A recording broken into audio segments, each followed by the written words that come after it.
Crime and Punishment by Fyodor Dostoevsky. Part 3, Chapter 1. Raskolnikov got up and sat down on the sofa.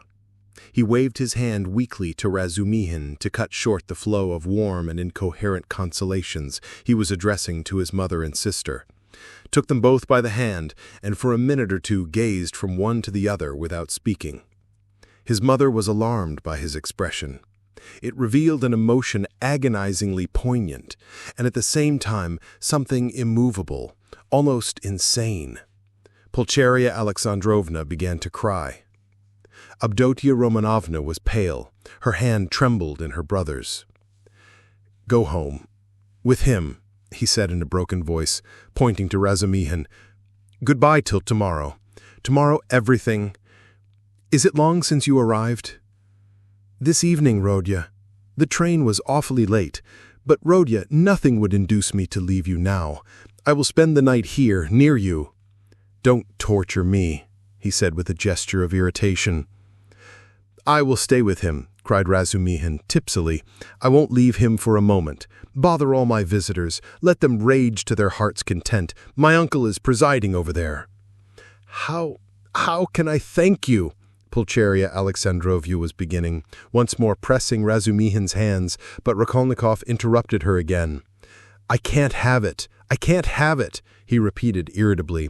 "Don't worry me. Enough. Go away. I can't stand it." "Come, Mama. Come, out of the room at least for a minute. We're distressing him, that's evident," Dunya whispered in dismay. "Mayn't I look at him after 3 years?" wept Pulcheria Alexandrovna. "Stay," he stopped them again. "You keep interrupting me, and my ideas get muddled. Have you seen Luzhin?" "No, Rodya, but he knows already of our arrival. We have heard, Rodya, that Pyotr Petrovitch was so kind as to visit you today," Pulcheria Alexandrovna added somewhat timidly. "Yes, he was so kind. Dunya, I promised Luzhin I'd throw him downstairs and told him to go to hell." "Rodya, what are you saying? Surely you don't mean to tell us?" Pulcheria Alexandrovna began in alarm, but she stopped, looking at Dunya. Avdotia Romanovna was looking attentively at her brother, waiting for what would come next.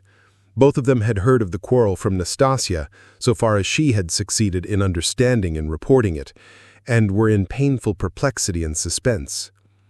"Dunya, I don't want that marriage, so at the first opportunity tomorrow you must refuse Luzhin so that we may never hear his name again."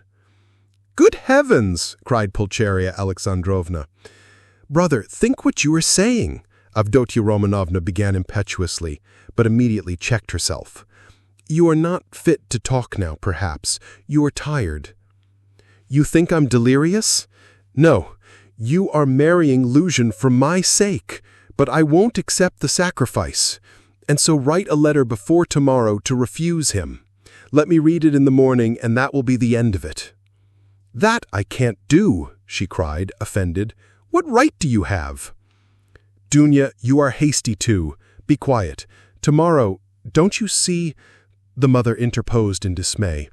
"Better come away." "He's raving," Razumihin cried tipsily. "Or how would he dare? Tomorrow all this nonsense will be over. Today he certainly did drive him away. That was so. And Luzhin got angry too. He made speeches here, wanted to show off his learning, and he went out crestfallen." "Then it's true?" cried Pulcheria Alexandrovna. "Goodbye till tomorrow, brother," said Dunya compassionately. "Let us go, mother. Goodbye, Rodya." "Do you hear, sister?" he repeated after them, making a last effort.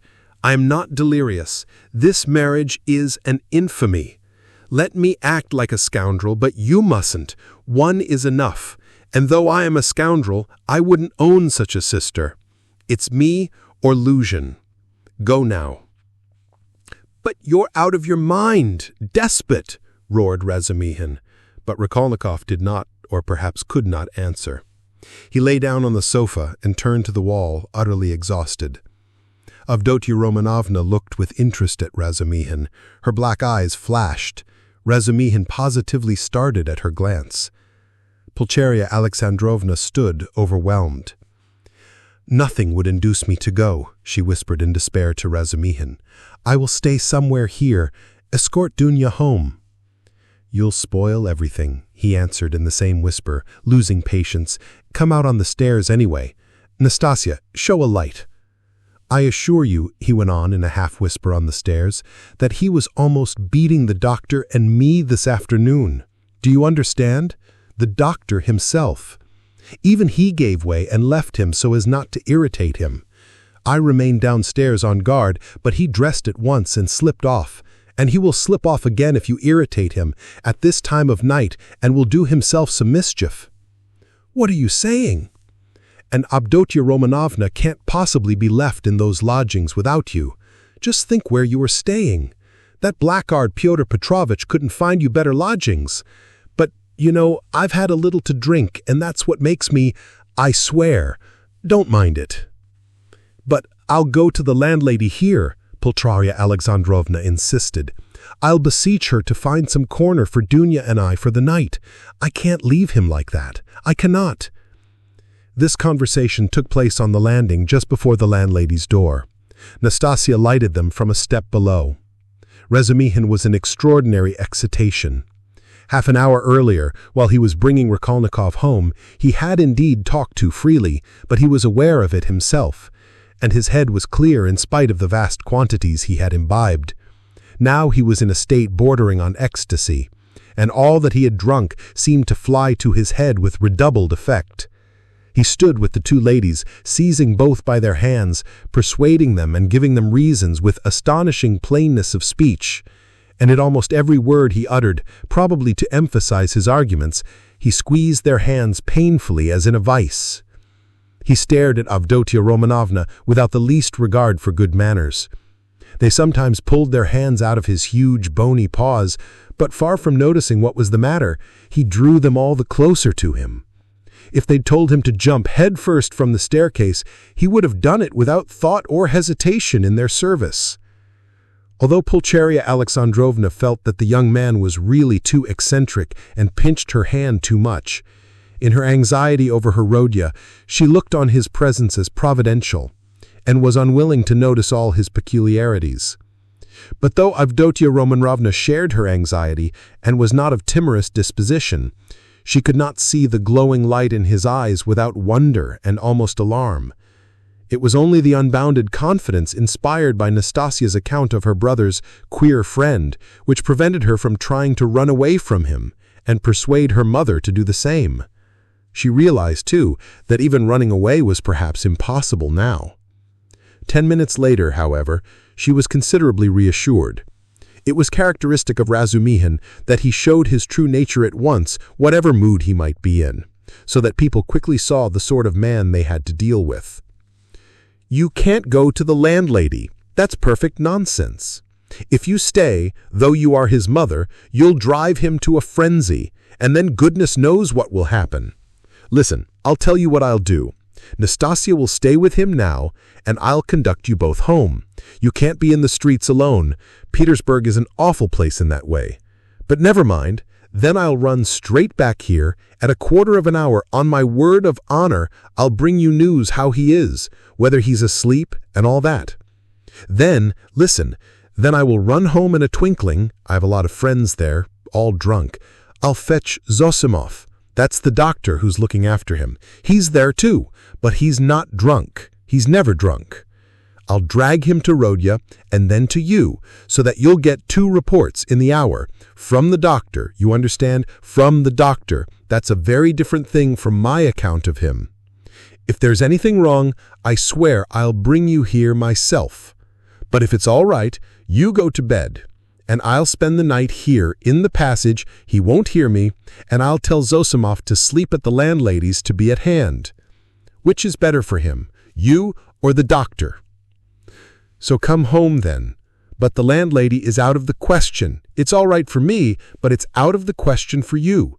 She wouldn't take you, for she's a fool. She'd be jealous on my account of Avdotya Romanovna, and of you too, if you want to know. Of Avdotya Romanovna, certainly.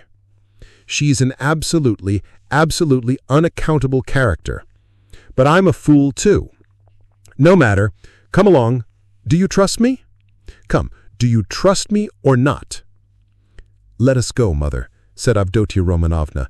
"He will certainly do what he has promised. He has saved Rodya already. And if the doctor will really consent to spend the night here, what could be better?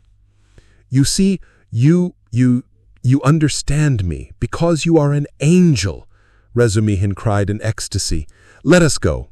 Nastasia, fly upstairs and sit with him with a light. I'll come in a quarter of an hour." Although Pulcheria Alexandrovna was not perfectly convinced, she made no further resistance. Razumihin gave an arm to each and drew them down the stairs. He still made her uneasy. As though he was competent and good-natured, was he capable of carrying out his promise? He seemed in such a condition.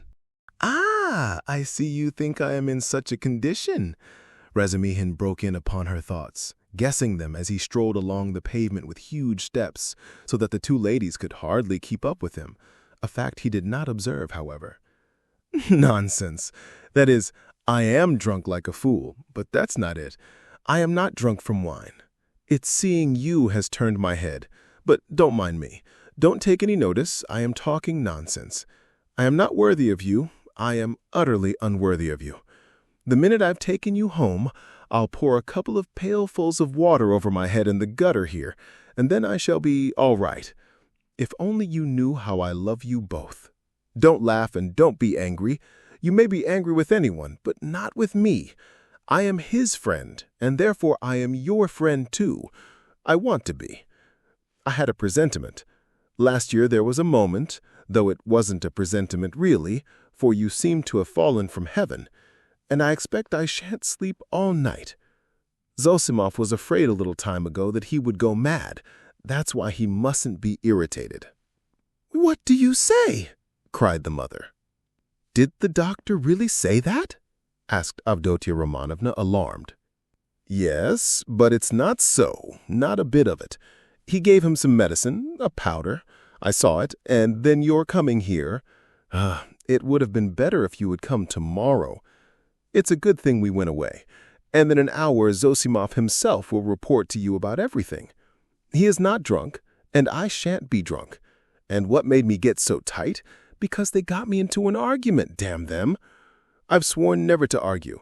They talk such trash. I almost came to blows. I've left my uncle to preside. Would you believe they insist on complete absence of individualism, and that's just what they relish. Not to be themselves, to be as unlike themselves as they can. That's what they regard as the highest point of progress. If only their nonsense were their own. But as it is— Listen, Pulcheria Alexandrovna interrupted timidly, but it only added fuel to the flames. "What do you think?" shouted Razumihin, louder than ever. "You think I am attacking them for talking nonsense? Not a bit. I like them to talk nonsense. That's man's one privilege over all creation. Through error you come to the truth. I am a man because I err. You never reach any truth without making 14 mistakes, and very likely 114. And a fine thing it too in its own way, but we can't even make mistakes on our own account. Talk nonsense, but talk your own nonsense, and I'll kiss you for it. To go wrong in one's own way is better than to go right in someone else's. In the first case, you are a man. In the second, you're no better than a bird. Truth won't escape you, but life can be cramped. There have been examples. And what are we doing now? In science, development, thought, invention, ideals, aims, liberalism, judgment, experience, and everything, we are still in the preparatory class at school. We prefer to live on other people's ideas. It's what we're used to.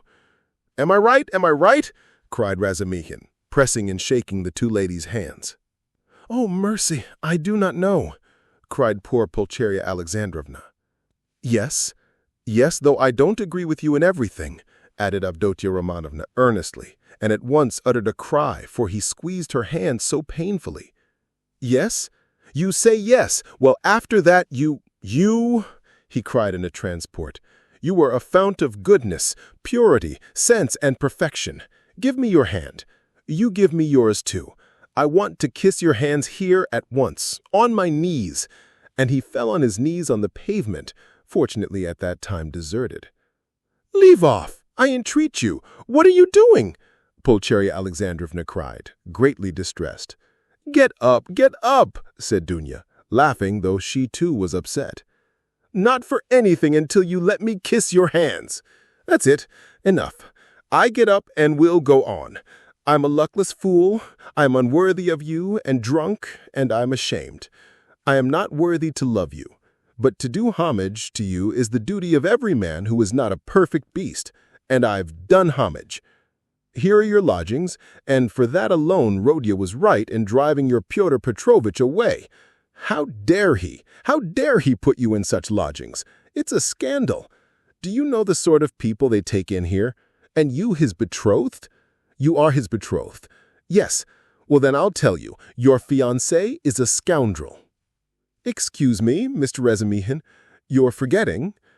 Yes, I was right. I forgot myself. I am ashamed of it. But you can't be angry with me for speaking so, for I speak sincerely and not because— Well, anyway, I won't say why. I daren't. But we all saw today when he came in that that man is not of our sort. Not because he had his hair curled at the barber's, not because he was in such a hurry to show his wit, but because he is a spy, a speculator, because he is a skinflint and a buffoon. That's evident.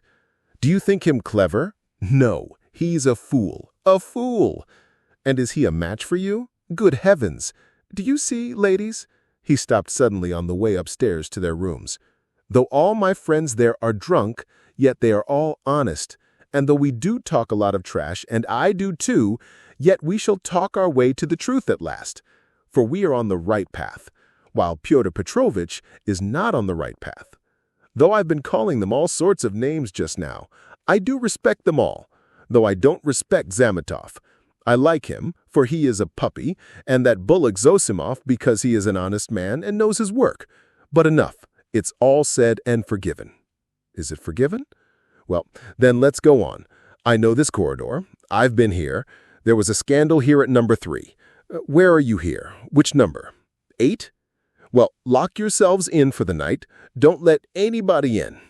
In a quarter of an hour, I'll come back with news, and half an hour later, I'll bring Zosimov. You'll see. Goodbye. I'll run. "Good heavens, Dunya! What is going to happen?" Pulcheria Alexandrovna said to her daughter, with anxious and dismay.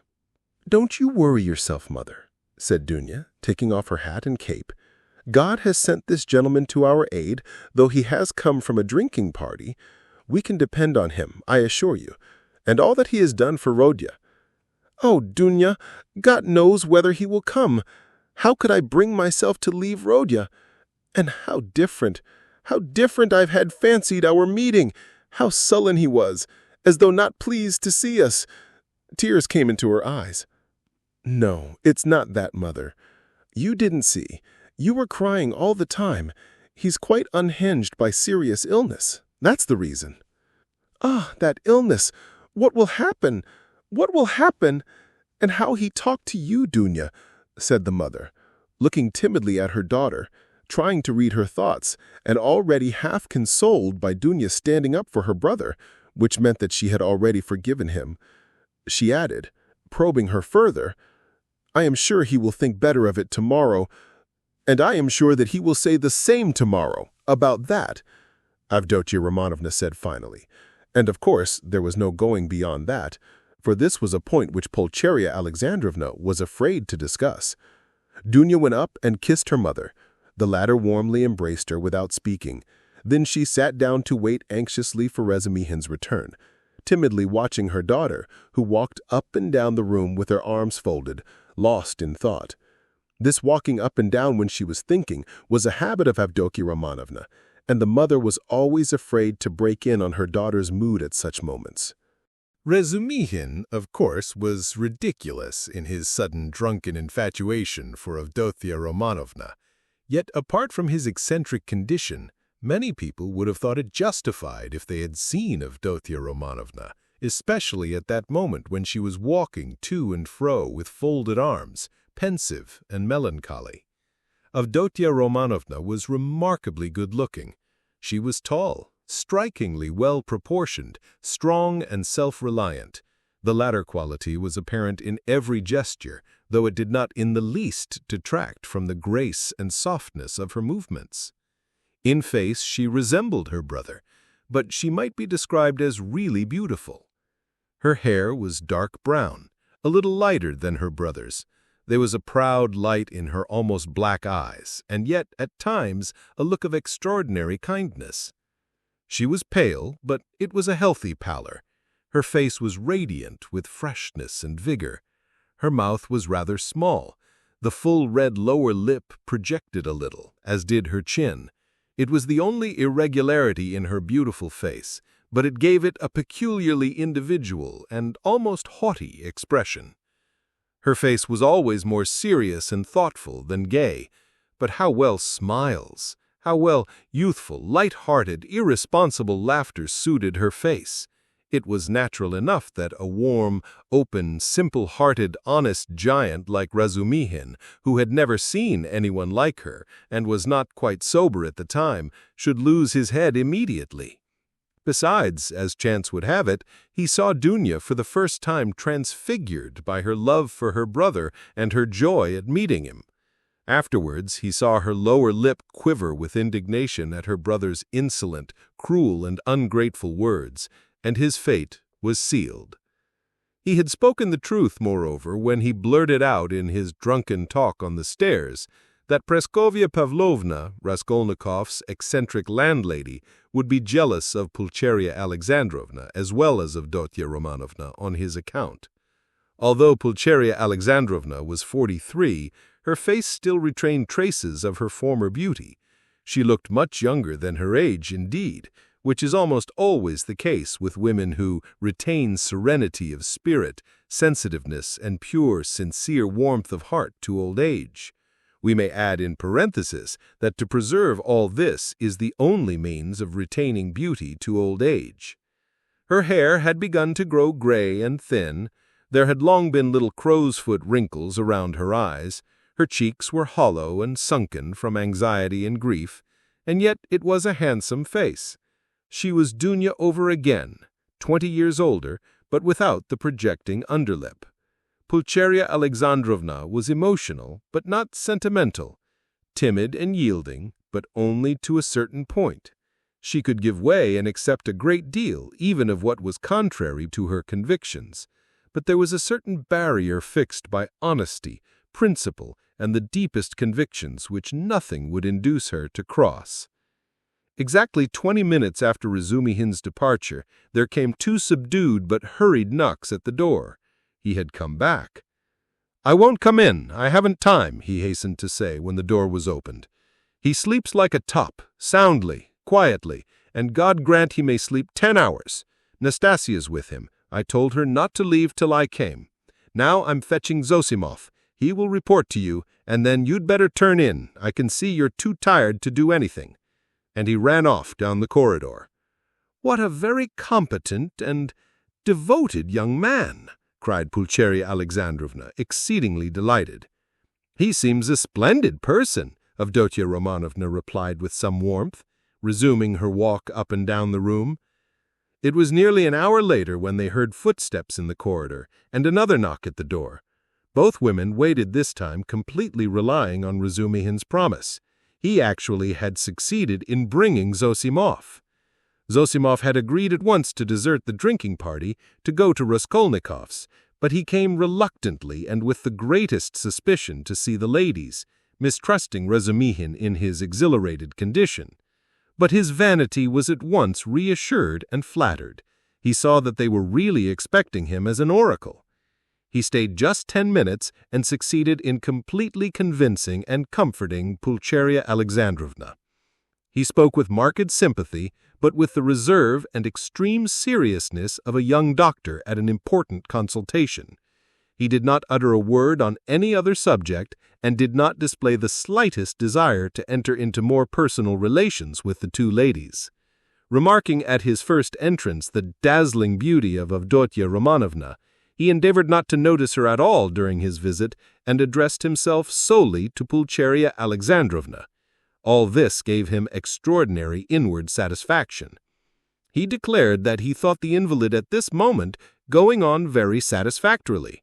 According to his observations, the patient's illness was due partly to his unfortunate material surroundings during the last few months, but it had also partly a moral origin, was, so to speak, the product of several material and moral influences, anxieties, apprehensions, troubles, certain ideas, and so on. Noticing stealthily that Avdotya Romanovna was following his words with close attention, Zosimov allowed himself to enlarge on this theme. On Pulcheria Alexandrovna's anxiously and timidly inquiring as to some suspicion of insanity, he replied with a composed and candid smile that his words had been exaggerated, that certainly the patient had some fixed idea, something approaching a monomania. He, Zosimov, was now particularly studying this interesting branch of medicine, but that it must be recounted that until today the patient had been in delirium, and that no doubt the presence of his family would have a favorable effect on his recovery and distract his mind. If only all fresh shocks can be avoided, he added significantly. Then he got up, took his leave with an impressive and affable bow, while blessings, warm gratitude, and entreaties were showered upon him, and Avdotya Romanovna spontaneously offered her hand to him. He went out exceedingly pleased with his visit, and still more so with himself. "We'll talk tomorrow. Go to bed at once," Razumihin said in conclusion, following Zosimov out. "I'll be with you tomorrow morning as early as possible with my report." "That's a fetching little girl, Avdotya Romanovna," remarked Zosimov, almost licking his lips as they both came out into the street. "Fetching? You said fetching?" roared Razumihin, and he flew at Zosimov and seized him by the throat. "If you ever dare, do you understand? Do you understand?" he shouted, shaking him by the collar and squeezing him against the wall. "Do you hear?" "Let me go, you drunken devil," said Zosimov, struggling, and when he had let him go, he stared at him and went off into a sudden guffaw. Razumihin stood facing him in gloomy and earnest reflection. "Of course I am an ass, but still, you are another." "No, brother, not at all such another. I am not dreaming of any folly." They walked along silently, and only when they were close to Raskolnikov's lodgings, Razumihin broke the silence in considerable anxiety. "Listen," he said, "you're a first-rate fellow, but among your other failings, you're a loose fish. That I know, and a dirty one too. You are a feeble, nervous wretch and a mass of whims. You're getting fat and lazy and can't deny yourself anything. And I call that dirty because it leads one straight into the dirt. You've let yourself get so slack that I don't know how it is you are still a good, even a devoted doctor. You, a doctor, sleep on a feather bed and get up at night to your patients? In another 3 or 4 years, you won't get up for your patients. But hang it all, that's not the point. You were going to spend tonight in the landlady's flat here. Hard work I've had to persuade her, and I'll be in the kitchen.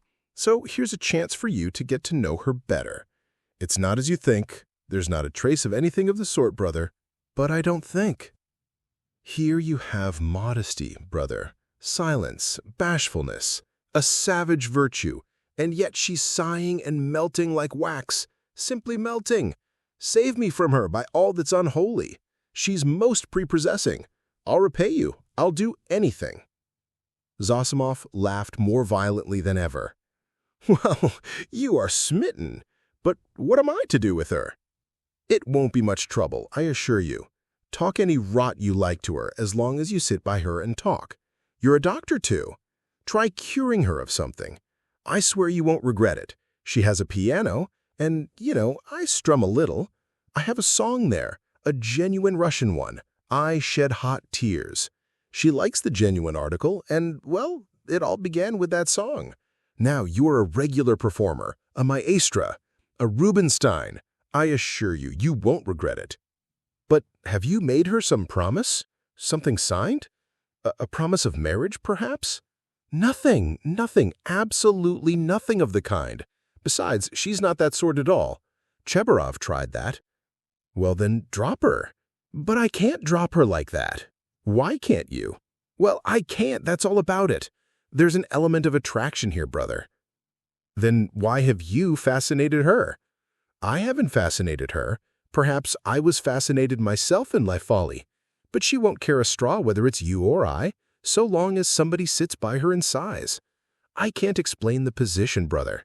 Look, you are good at mathematics and working at it now. Begin teaching her the integral calculus. Upon my soul, I'm not joking. I'm in earnest. It'll be just the same to her. She will gaze at you and sigh for a whole year together. I talked to her once for 2 days at a time about the Prussian House of Lords, for one must talk of something. She just sighed and perspired. And you mustn't talk of love. She's bashful to hysterics. But just let her see you can't tear yourself away. That's enough. It's fearfully comfortable. You're quite at home. You can read, sit, lie about, write. You may even venture on a kiss, if you're careful. But what do I want with her? I can't make you understand. You see, you are made for each other. I have often been reminded of you. You'll come to it in the end. So, does it matter whether it's sooner or later? There's the featherbed element here, brother. And not only that, there's an attraction here. Here you have the end of the world, an anchorage, a quiet haven, the navel of the earth, the 3 fishes that are the foundation of the world, the essence of pancakes, of savory fish pies, of the evening samovar, of soft sighs and warm shawls and hot stoves to sleep on, as snug as though you were dead, and yet you're alive. The advantages of both at once. Well, hang it, brother. What stuff I'm talking. It's bedtime. Listen, I sometimes wake up at night, so I'll go in and look at him. But there's no need. It's all right. Don't you worry yourself. Yet, if you like, you might just look in once too. But if you notice anything, delirium or fever, wake me at once. But there can't be. Chapter 2. Razumihin woke up next morning at 8 o'clock, troubled and serious. He found himself confronted with many new and unlooked-for perplexities. He had never expected that he would ever wake up feeling like that. He remembered every detail of the previous day, and he knew that a perfectly novel experience had befallen him, that he had received an impression unlike anything he had known before. At the same time, he recognized clearly that the dream which had fired his imagination was hopelessly unattainable, so unattainable that he felt positively ashamed of it, and he hastened to pass to the other more practical cares and difficulties bequeathed him by that thrice accursed yesterday. The most awful recollection of the previous day was the way he had shown himself base and mean, not only because he had been drunk, but because he had taken advantage of the young girl's position to abuse her fiancé in his stupid jealousy, knowing nothing of their mutual relations and obligations, and next to nothing of the man himself. And what right had he to criticize him in that hasty and unguarded manner? Who had asked for his opinion? Was it thinkable that such a creature as Audiobook Romanovna would be marrying an unworthy man for money? So there must be something in him. The lodgings? But after all, how could he know the character of the lodgings? He was furnishing a flat. Phoo, how despicable it all was. And what justification was it that he was drunk? Such a stupid excuse was even more degrading. In wine is truth, and the truth had all come out. That is, all the uncleanness of his coarse and envious heart. And would such a dream ever be permissible to him, Razumihin? What was he besides such a girl, he, the drunken, noisy braggart of last night? Was it possible to imagine so absurd and cynical a juxtaposition? Razumihin blushed desperately at the very idea, and suddenly the recollection forced itself vividly upon him of how he had said last night on the stairs that the landlady would be jealous of Audiobook Romanovna. That was simply intolerable. He brought his fist down heavily on the kitchen stove, hurt his hand, and sent one of the bricks flying. Of course, he muttered to himself a minute later with a feeling of self-abasement, of course, all these infamies can never be wiped out or smoothed over, and so it's useless even to think of it, and I must go to them in silence and do my duty, in silence too. and not ask forgiveness and say nothing, for all is lost now. And yet, as he dressed, he examined his attire more carefully than usual. He hadn't another suit. If he had, perhaps he wouldn't have put it on. I would have made a point of not putting it on. But in any case, he could not remain a cynic and a dirty sloven. He had no right to offend the feelings of others, especially when they were in need of his assistance and asking him to see them. He brushed his clothes carefully. His linen was always decent. In that respect, he was especially clean. He washed that morning scrupulously. He got some soap from Nastasia. He washed his hair, his neck, and especially his hands. When it came to the question whether to shave his stubbly chin or not, Praskovya Pavlovna had capital razors that had been left by her late husband. The question was angrily answered in the negative. Let it stay as it is. What if they think that I shaved on purpose to? They certainly would think so, not on any account. And the worst of it, he was so coarse, so dirty. He had the manners of a pothouse. And admitting that he knew he had some of the essentials of a gentleman, what was there to be proud of? Everyone ought to be a gentleman, and more than that.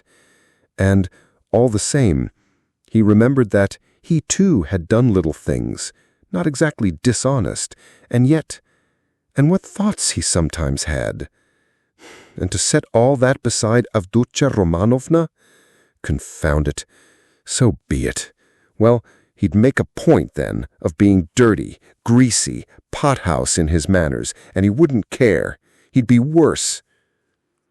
He was engaged in such monologues when Zosimov, who had spent the night in Praskovya Pavlovna's parlor, came in. He was going home and was in a hurry to look at the invalid first. Razumihin informed him that Raskolnikov was sleeping like a dormouse. Zosimov gave orders that they shouldn't wake him and promised to see him again about 11. If he is still at home, he added. Damn it all, if one can't control one's patients, how is one to cure them? Do you know whether he will go to them or whether they are coming here? I think they are coming, Razumihin said, understanding the object of the question. And they will discuss their family affairs, no doubt. I'll be off. You, as the doctor, have more right to be here than I am. But I'm not a father confessor. I shall come and go away.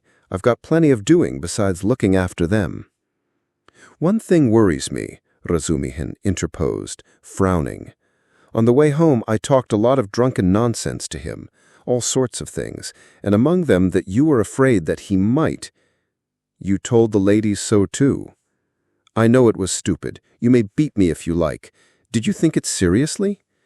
That's nonsense, I tell you. How could I think it seriously?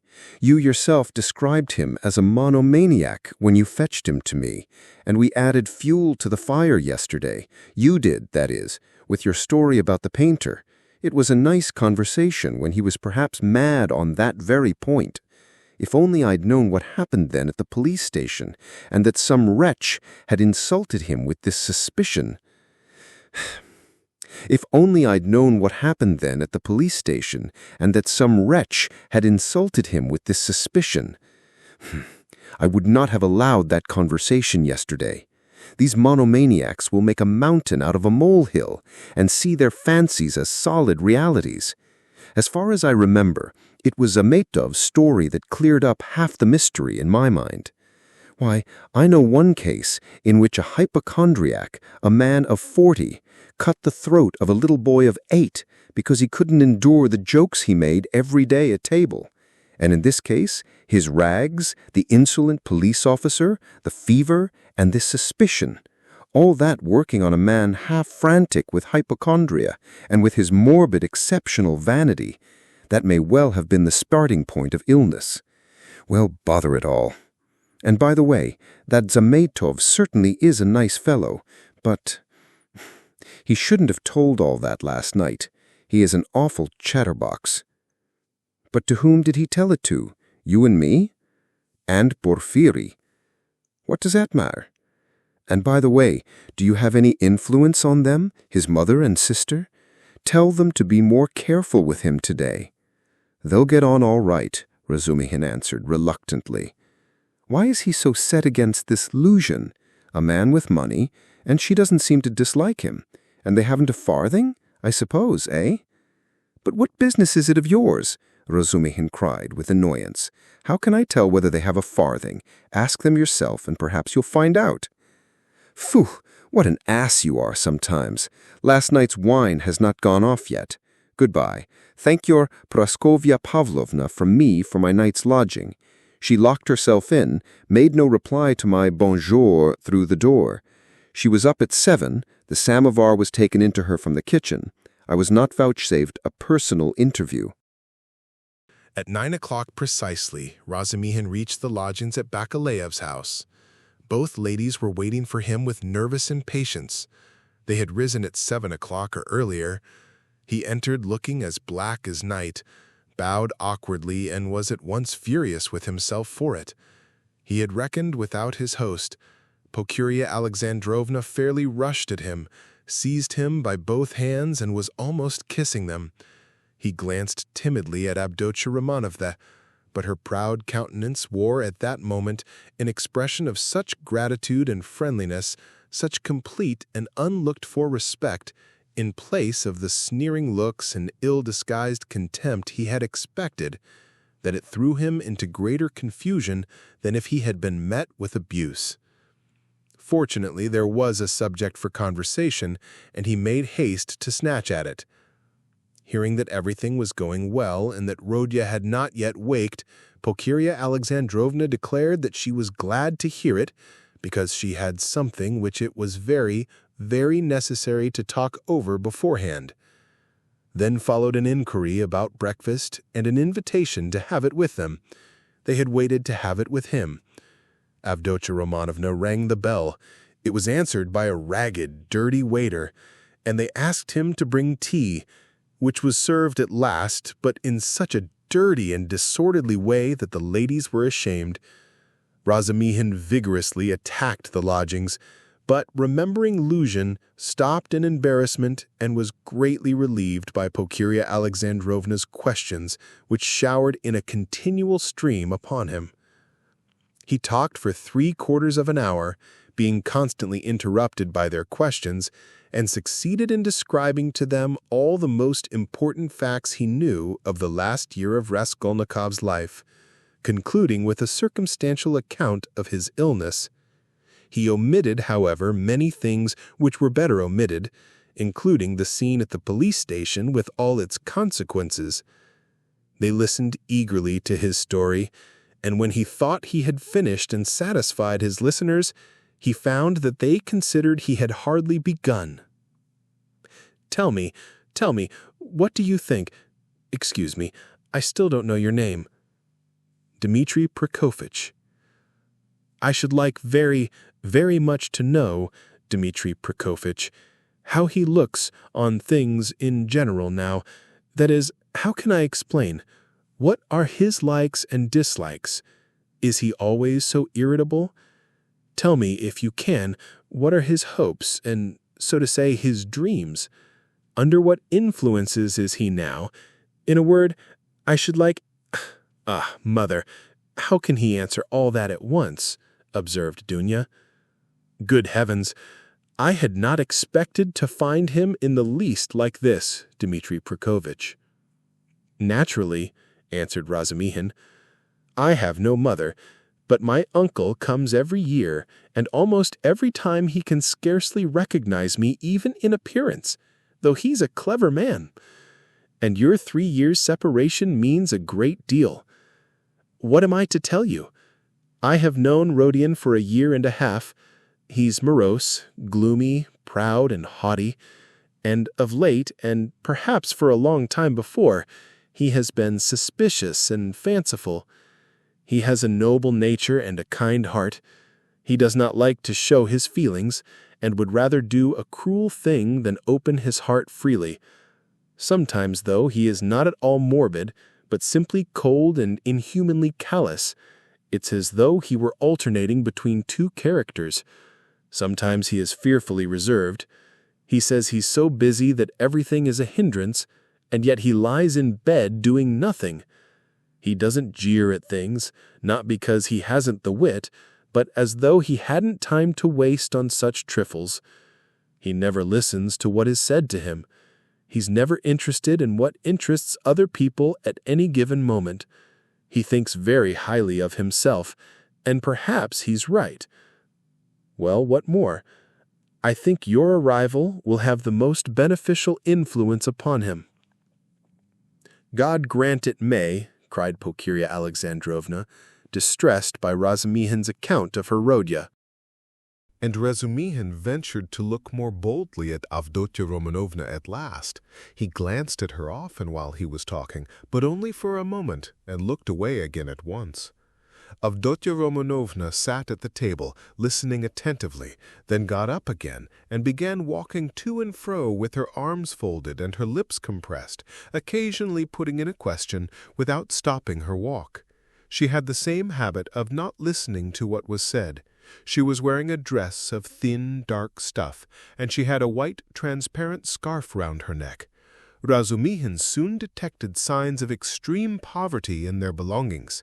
Had Avdotya Romanovna been dressed like a queen, he felt that he would not be afraid of her, but perhaps just because she was poorly dressed and that he noticed all the misery of her surroundings, his heart was filled with dread, and he began to be afraid of every word he uttered, every gesture he made, which was very trying for a man who already felt diffident. "You've told us a great deal that is interesting about my brother's character, and have told it impartially. I am glad. I thought that you were too uncritically devoted to him," observed Avdotya Romanovna with a smile. "I think you are right that he needs a woman's care," she added thoughtfully. "I didn't say so, but I dare say you are right. Only—" "What?" "He loves no one, and perhaps he never will," Razumihin declared decisively. "You mean he is not capable of love? Do you know, Avdotya Romanovna, you are awfully like your brother. In everything, indeed," he blurted out suddenly to his own surprise, but remembering at once what he had just before said of her brother, he turned as red as a crab and was overcome with confusion. Avdotya Romanovna couldn't help laughing when she looked at him. "You may both be mistaken about Rodya," Pulcheria Alexandrovna remarked, slightly piqued. "I am not talking of our present difficulty, Dunya. What Pyotr Petrovitch writes in this letter, and what you and I have supposed, may be mistaken, but you can't imagine, Dmitri Prokofitch, how moody and, so to say, capricious he is. I never could depend on what he would do when he was only 15, and I am sure that he might do something now that nobody else would think of doing. Well, for instance, do you know how a year and a half ago he astounded me and gave me a shock that nearly killed me when he had the idea of marrying that girl? What was her name? His landlady's daughter." "Did you hear about that affair?" asked Avdotya Romanovna. "Do you suppose," Pulcheria Alexandrovna continued warmly, "do you suppose that my tears, my entreaties, my illness, my possible death from grief, our poverty would have made him pause? No, he would calmly have disregarded all obstacles, and yet it isn't that he doesn't love us." "He has never spoken a word of that affair to me," Razumihin answered cautiously. "But I did hear something from Praskovya Pavlovna herself, though she is by no means a gossip, and what I heard certainly was rather strange." "And what did you hear?" both the ladies asked at once. "Well, nothing very special. I only learned that the marriage, which only failed to take place through the girl's death, was not at all to Praskovya Pavlovna's liking. They say, too, the girl was not at all pretty. In fact, I'm told positively ugly, and such an invalid and queer. But she seems to have had some good qualities. She must have had some good qualities, or it's quite inexplicable. She had no money either, and he wouldn't have considered her money. But it's always difficult to judge in such matters. I am sure she was a good girl," Avdotya Romanovna observed briefly. "God forgive me, I simply rejoiced at her death, though I don't know which of them would have caused most misery to the other, he to her or she to him," Pulcheria Alexandrovna concluded. Then she began tentatively questioning him about the scene on the previous day with Luzhin. hesitating and continually glancing at Dunya, obviously to the latter's annoyance. This incident, more than all the rest, evidently caused her uneasiness, even consternation. Razumihin described it in detail again, but this time he added his own conclusions. He openly blamed Raskolnikov for intentionally insulting Pyotr Petrovich, not seeking to excuse him on the score of his illness. He had planned it before his illness, he added. I think so too, Pulcheria Alexandrovna agreed with a dejected air. But she was very much surprised at hearing Razumihin express himself so carefully and even with a certain respect about Pyotr Petrovich. Avdotya Romanovna was also struck by it. So this is your opinion of Pyotr Petrovich? Pulcheria Alexandrovna could not resist asking. I can have no other opinion of your daughter's future husband, Razumihin answered firmly and with warmth. And I don't say it simply from vulgar politeness, but simply because Avdotya Romanovna has of her own free will deigned to accept this man. If I spoke so rudely about him last night, it was because I was disgustingly drunk, and mad besides. Yes, mad, crazy. I lost my head completely, and this morning I'm ashamed of it. He crimsoned and ceased talking. Avdotya Romanovna flushed, but did not break the silence. She had not uttered a word from the moment they began to speak of Luzhin. Without her support, Pulcheria Alexandrovna obviously did not know what to do. At last, faltering and continually glancing at her daughter, she confessed that she was exceedingly worried by one circumstance. You see, Dmitri Prokofitch, I'll be perfectly open with— Dunya? Of course, mother, said Avdotya Romanovna emphatically. This is what it is, she began in haste, as though the permission to speak about her trouble lifted a weight off her mind. Very early this morning we got a note from Pyotr Petrovich in reply to our letter announcing our arrival. He promised to meet us at the station, you know. Instead that, he sent a servant to bring us the address of these lodgings and to show us the way. And he sent a message that he would be here this morning. But this morning this note came from him. You'd better read it yourself. There is one point in it which worries me very much. You will soon see what that is. And tell me your candid opinion, Dmitri Prokofitch. You know Rodya's character better than anyone else, and no one can advise us better than you can. Dunya, I must tell you, made her decision at once, but I still don't feel sure how to act, and I've been waiting for your opinion. Razumihin opened the note, which was dated the previous evening, and read as follows. Dear Madam Pulcheria Alexandrovna, I have the honor to inform you that owing to unforeseen obstacles, I was rendered unable to meet you at the railway station. I sent a very competent person with the same object in view. I likewise shall be deprived of the honor of an interview with you tomorrow morning by business in the Senate that does not admit of delay, and also that I may not intrude on your family circle while you are meeting your son and of Avdotya Romanovna, her brother. I shall have the honor of visiting you and paying you my respects at your lodgings not later than tomorrow evening at 8 o'clock precisely. And herewith I venture to present my earnest and, I may add, imperative request that Rodion Romanovich may not be present at our interview, as he offered me a gross and unprecedented affront on the occasion of my visit to him in his illness yesterday, and moreover, since I desire from you personally an indispensable and circumstantial explanation upon a certain point, in regard to which I wish to learn your own interpretation. I have the honor to inform you, in anticipation, that if, in spite of my request, I meet Rodion Romanovich, I shall be compelled to withdraw immediately, and then you have only yourself to blame. I write on the assumption that Rodion Romanovich, who appeared so ill at my visit, suddenly recovered 2 hours later, and so, being able to leave the house, may visit you also. I was confirmed in that belief by the testimony of my own eyes in the lodging of a drunken man who was run over and has since died, to whose daughter, a young woman of notorious behavior, He gave 25 rubles on the pretext of the funeral, which gravely surprised me, knowing what pains you were at to raise that sum. Herewith, expressing my special respect to your estimable daughter, Evdonia Romanovna, I beg you to accept the respectful homage of your humble servant, P. Luzhin. "What am I to do now, Dmitri Prokofitch?" began Pulcheria Alexandrovna, almost weeping. "How can I ask Rodya not to come? Yesterday he insisted so earnestly on our refusing Pyotr Petrovitch, and now we are ordered not to receive Rodya? He will come on purpose if he knows, and what will happen then?" "Act on Evdonia Romanovna's decision," Razumihin answered calmly at once. "Oh, dear me, she says goodness knows what she says. She doesn't explain her object. She says that it would be the best, at least not that it would be the best, but that it's absolutely necessary that Rodya should make a point of being here at 8 o'clock, and that they must meet.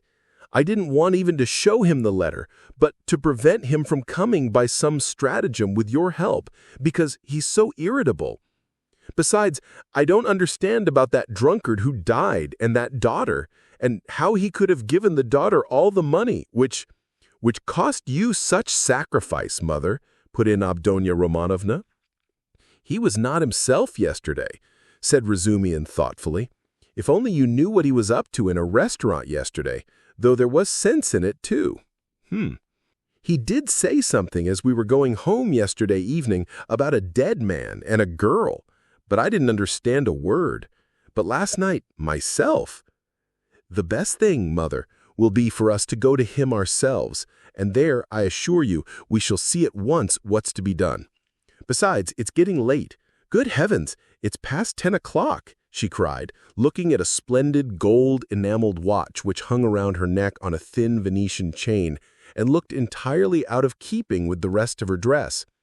A present from her fiancé, thought Razumihin. "We must start, Dunya, we must start," her mother cried in a flutter. "He will be thinking we are still angry after yesterday, from our coming so late. Merciful heavens!" While she said this, she was hurriedly putting on her hat and mantle. Dunya, too, put on her things. Her gloves, as Razumihin noticed, were not merely shabby, but had holes in them. And yet, this evident poverty gave the two ladies a special dignity, which is always found in people who know how to wear poor clothes. Razumihin looked reverently at Dunya and felt proud of escorting her. The queen who mended her stockings in prison must have looked then every inch a queen, and even more a queen than at sumptuous banquets and levees. "My God!" exclaimed Pulcheria Alexandrovna. "Little did I think that I should ever fear seeing my son, my darling, darling Rodya. I am afraid, Dmitri Prokofitch," she added, glancing at him timidly. "Don't be afraid, mother," said Dunya, kissing her. Then, with flashing eyes, she added, "He ought to be happy at seeing you, and you are tormenting yourself so. Wait, I'll peep in and see whether he is waken up." The ladies slowly followed Razumihin, who went on before, and when they reached the landlady's door on the 4th story, they noticed that her door was a tiny crack open, and that two keen black eyes were watching them from the darkness within. When their eyes met, the door was suddenly shut with such a slam that Pulcheria Alexandrovna almost cried out. Chapter 3. "He is well, quite well," Zosimov cried cheerfully as they entered. He had come in 10 minutes earlier and was sitting in the same place as before, on the sofa.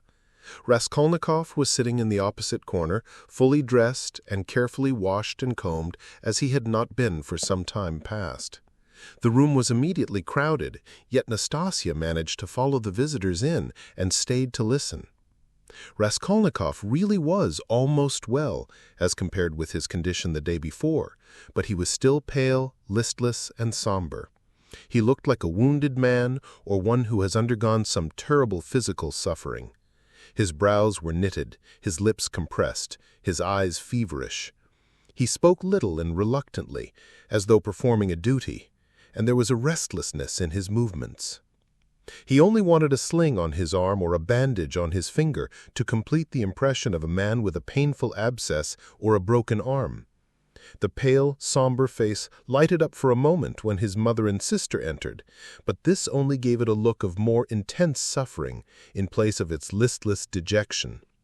The light soon died away, but the look of suffering remained, and Zosimov, watching and studying his patient with all the zest of a young doctor beginning to practice, noticed in him no joy at the arrival of his mother and sister, but a sort of bitter, hidden determination to bear another hour or two of inevitable torture. He saw later that almost every word of the following conversation seemed to touch on some sore place and irritate it. But at the same time, he marveled at the power of controlling himself and hiding his feelings in a patient who the previous day had, like a monomaniac, fallen into a frenzy at the slightest word. "Yes, I see myself now that I am almost well," said Raskolnikov, giving his mother and sister a kiss of welcome, which made Pulcheria Alexandrovna radiant at once. "And I don't say this as I did yesterday," he addressed Razumihin with a friendly pressure of his hand. "Yes, indeed, I am quite surprised at him today," began Zosimov, much delighted at the lady's entrance, for he had not succeeded in keeping up a conversation with his patient for 10 minutes. "In another 3 or 4 days, if he goes on like this, he will be just as before, that is, as he was a month ago, or 2, or perhaps even 3. This has been coming on for a long while, eh? Confess, now, that it has been perhaps your own fault," he added, with a tentative smile, as though still afraid of irritating him. "It is very possible," Raskolnikov answered coldly. "I should say, too," continued Zosimov with zest, "that your complete recovery depends solely on yourself. Now that one can talk to you, I should like to impress upon you that it is essential to avoid the elementary, so to speak, fundamental causes tending to produce your morbid condition. In that case, you will be cured. If not, it will go from bad to worse. These fundamental causes I don't know, but they must be known to you. You are an intelligent man, and must have observed yourself, of course. I fancy the first stage of your derangement coincides with your leaving the university. You must not be left without occupation, and so work and a definite aim set before you might, I fancy, be very beneficial." Yes, you are perfectly right. I will make haste and return to the university, and then everything will go smoothly." Zosimov, who had begun his sage advice partly to make an effect before the ladies, was certainly somewhat mystified when, glancing at his patient, he observed unmistakable mockery on his face. This lasted an instant, however.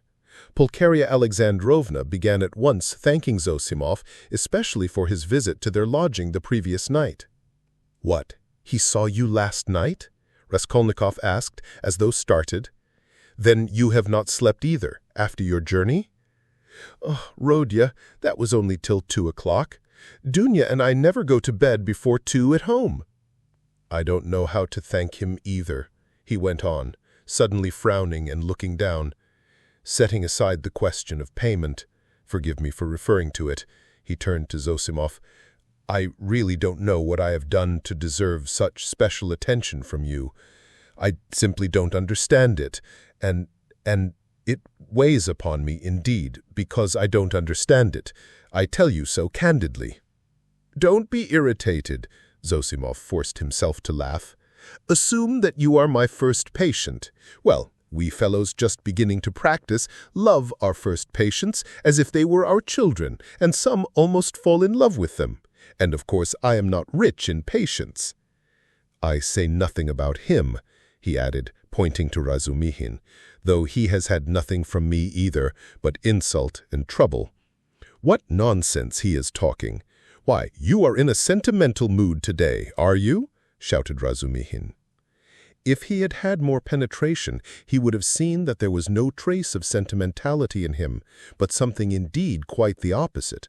But Avdotya Romanovna noticed it. She was intently and uneasily watching her brother. "As for you, mother, I dare not speak," he went on, as though repeating a lesson learned by heart. "It is only today that I have been able to realize a little how distressed you must have been here yesterday, waiting for me to come back." When he had said this, he suddenly held out his hand to his sister, smiling without a word. But in this smile there was a flash of real, unfeigned feeling.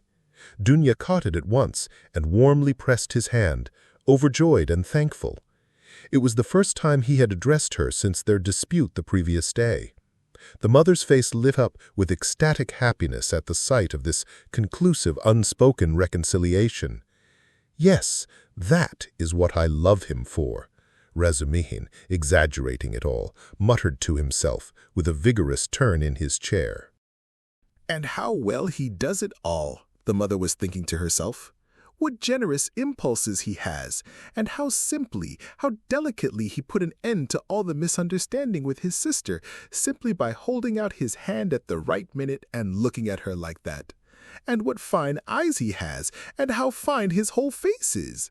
He is even better looking than Dunya. But good heavens, what a suit! How terribly he's dressed! Fasya, the messenger boy in Afasi Ivanitch's shop, is better dressed. I could rush at him and hug him, weep over him, but I am afraid. Oh, dear, he's so strange. He's talking kindly, but I'm afraid. Why, what am I afraid of? Oh, Roja, you wouldn't believe, she began suddenly, in haste to answer his words to her, how unhappy Dunya and I were yesterday. Now that it's all over and done with and we are quite happy again, I can tell you. Fancy, we ran here almost straight from the train to embrace you and that woman. Ah, here she is. Good morning, Nastasia. She told us at once that you were lying in a high fever and had just run away from the doctor in delirium, and they were looking for you in streets. You can't imagine how we felt. I couldn't help thinking of the tragic end of Lieutenant Patanchikov, a friend of your father's. You can't remember him, Roja, who ran out in the same way in a high fever and fell into the well in the courtyard, and they couldn't pull him out till next day. Of course, we exaggerated things. We were on the point of rushing to find Peter Petrovitch to ask him to help. Because we were alone, utterly alone, she said plaintively, and stopped short, suddenly, recollecting it was still somewhat dangerous to speak of Peter Petrovitch, although we are quite happy again. Yes, of course it's very annoying, Raskolnikov muttered in reply, but with such a preoccupied and inattentive air that Dunya gazed at him in perplexity. What else was it I wanted to say? He went on, trying to recollect. Oh yes, Mother, and you too, Dunya. Please don't think that I didn't mean to come and see you today, and was waiting for you to come first. What are you saying, Roja? Cried Pulcheria Alexandrovna. She too was surprised. Is he answering us as a duty? Dunya wondered. Is he being reconciled and asking forgiveness as though he were performing a rite or repeating a lesson? I've only just woke up and wanted to go to you, but was delayed owing to my clothes. I forgot yesterday to ask her, Nastasia, to wash out the blood. I've only just dressed. Blood? What blood? Pulcheria Alexandrovna asked in alarm. Oh, nothing. Don't be uneasy. It was when I was wandering about yesterday, rather delirious, I chanced upon a man who had been run over, a clerk. Delirious? But you remember everything, Razumihin interrupted. That's true, Raskolnikov answered, with special carefulness. I remember everything, even to the slightest detail, and yet why I did that and went there and said that, I can't clearly explain now. A familiar phenomenon, interposed Azimov. Actions are sometimes performed in a masterly and most cunning way, while the direction of the actions is deranged and dependent on various morbid impressions. It's like a dream. Perhaps it's a good thing, really, that he should think me almost a madman, thought Raskolnikov. Why, people in perfect health act in the same way, too, observed Dunya, looking uneasily at Zosimov. There is some truth in your observation, the latter replied. In that sense, we are certainly all not infrequently like madmen, with the slight difference that the deranged are somewhat madder, for we must draw a line. A normal man, it is true, hardly exists. Among dozens, perhaps hundreds of thousands, hardly one is to be met with. At the word madman, carelessly dropped by Zosimov in his chatter on his favorite subject, everyone frowned. Raskolnikov sat, seeming not to pay attention, plunged in thought, with a strange smile on his pale lips. He was still meditating on something. Well, what about the man who was run over? I interrupted you. Razumihin cried hastily. What? Raskolnikov seemed to wake up. Oh, I got spattered with blood helping to carry him to his lodging. By the way, Mama, I did an unpardonable thing yesterday. I was literally out of my mind. I gave away all the money you sent me to his wife for the funeral. She's a widow now, in consumption, a poor creature, 3 little children, starving, nothing in the house. There's a daughter, too. Perhaps you'd have given it yourself if you'd seen them. But I had no right to do it, I admit, especially as I knew how you needed the money yourself. To help others, one must have the right to do it, or else crevez crian si vous n'êtes pas content. He laughed. That's right, isn't it, Dunya? No, it's not, answered Dunya firmly. Bah, you too have ideals, he muttered, looking at her almost with hatred and smiling sarcastically. I ought to have considered that. Well, that's praiseworthy, and it's better for you, and if you reach a line you won't overstep it, you will be unhappy, and if you overstep it, maybe you will be even unhappier. But all that's nonsense, he added irritably, vexed at being carried away.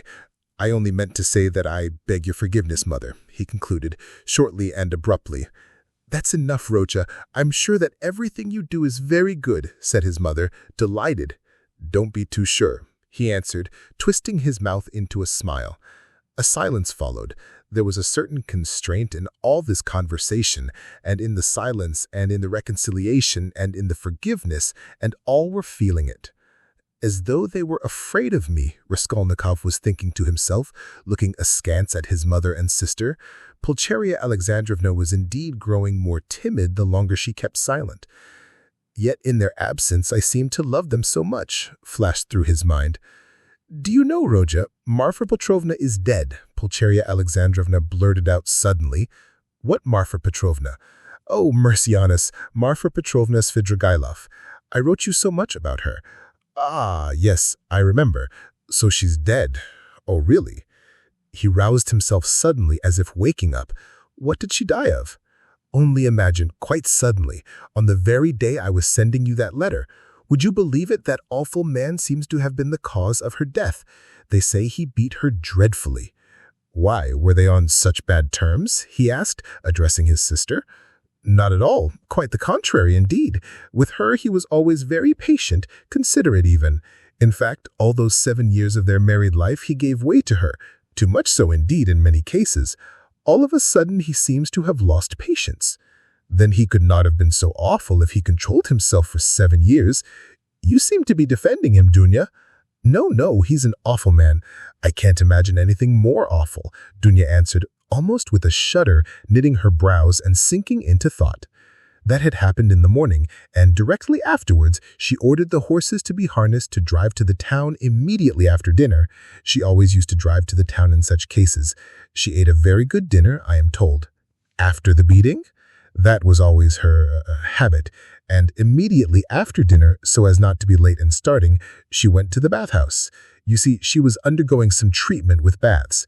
They have a cold spring there, and she used to bathe in it regularly every day, and no sooner had she gotten into the water than she suddenly had a stroke. I should think so, said Zosimov. And did he beat her badly? What does that matter? Put in Dunya. But I don't know why you want to tell us such gossip, Mother, said Raskolnikov irritably, as it were in spite of himself. Ah, my dear, I don't know what to talk about, broke from Pulcheria Alexandrovna. Why, are you all afraid of me? He asked, with a constrained smile. That's certainly true, said Dunya, looking directly and sternly at his brother. His face worked as though in convulsion. Ugh, what are you saying, Dunya? Don't be angry, please, Rodya. Why did you say that, Dunya? Pulcheria Alexandrovna began, overwhelmed. You see, coming here, I was dreaming all the way in the train how we should meet, how we should talk over everything together, and I was so happy I did not notice the journey. But what am I saying? I am happy now. You should not, Dunya. I am happy now, simply in seeing you, Rodya. Hush, Mother, he muttered in confusion, not looking at her, but pressing her hand. We shall have time to speak freely of everything. As he said this, he was suddenly overwhelmed with confusion and turned pale. Again, that awful sensation he had known of late passed with deadly chill over his soul. Again, it became suddenly plain and perceptible to him that he had just told a fearful lie, that he would never now be able to speak freely of everything, that he would never again be able to speak of anything to anyone. The anguish of this thought was such that for a moment he almost forgot himself. He got up from his seat and, not looking at anyone, walked towards the door.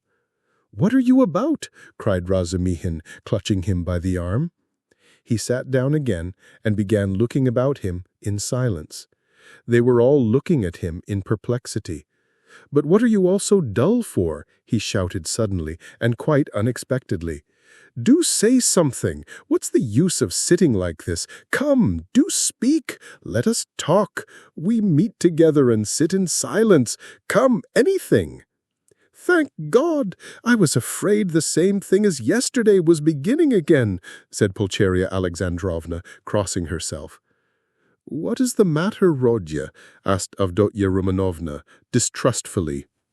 "Oh, nothing. I remembered something," he answered, and suddenly laughed. "Well, if you remembered something, that's all right. I was beginning to think," muttered Zazomov, getting up from the sofa. "It is time for me to be off. I will look in again, perhaps, if I can." He made his bows and went out. "What an excellent man!" observed Pulcheria Alexandrovna. "Yes, excellent, splendid, well-educated, intelligent. I can't remember where I met him before my illness. I believe I have met him somewhere. And this is a good man, too," he nodded at Razumihin. "Do you like him, Dunya?" he asked her, and suddenly, for some unknown reason, laughed. "Very much," answered Dunya.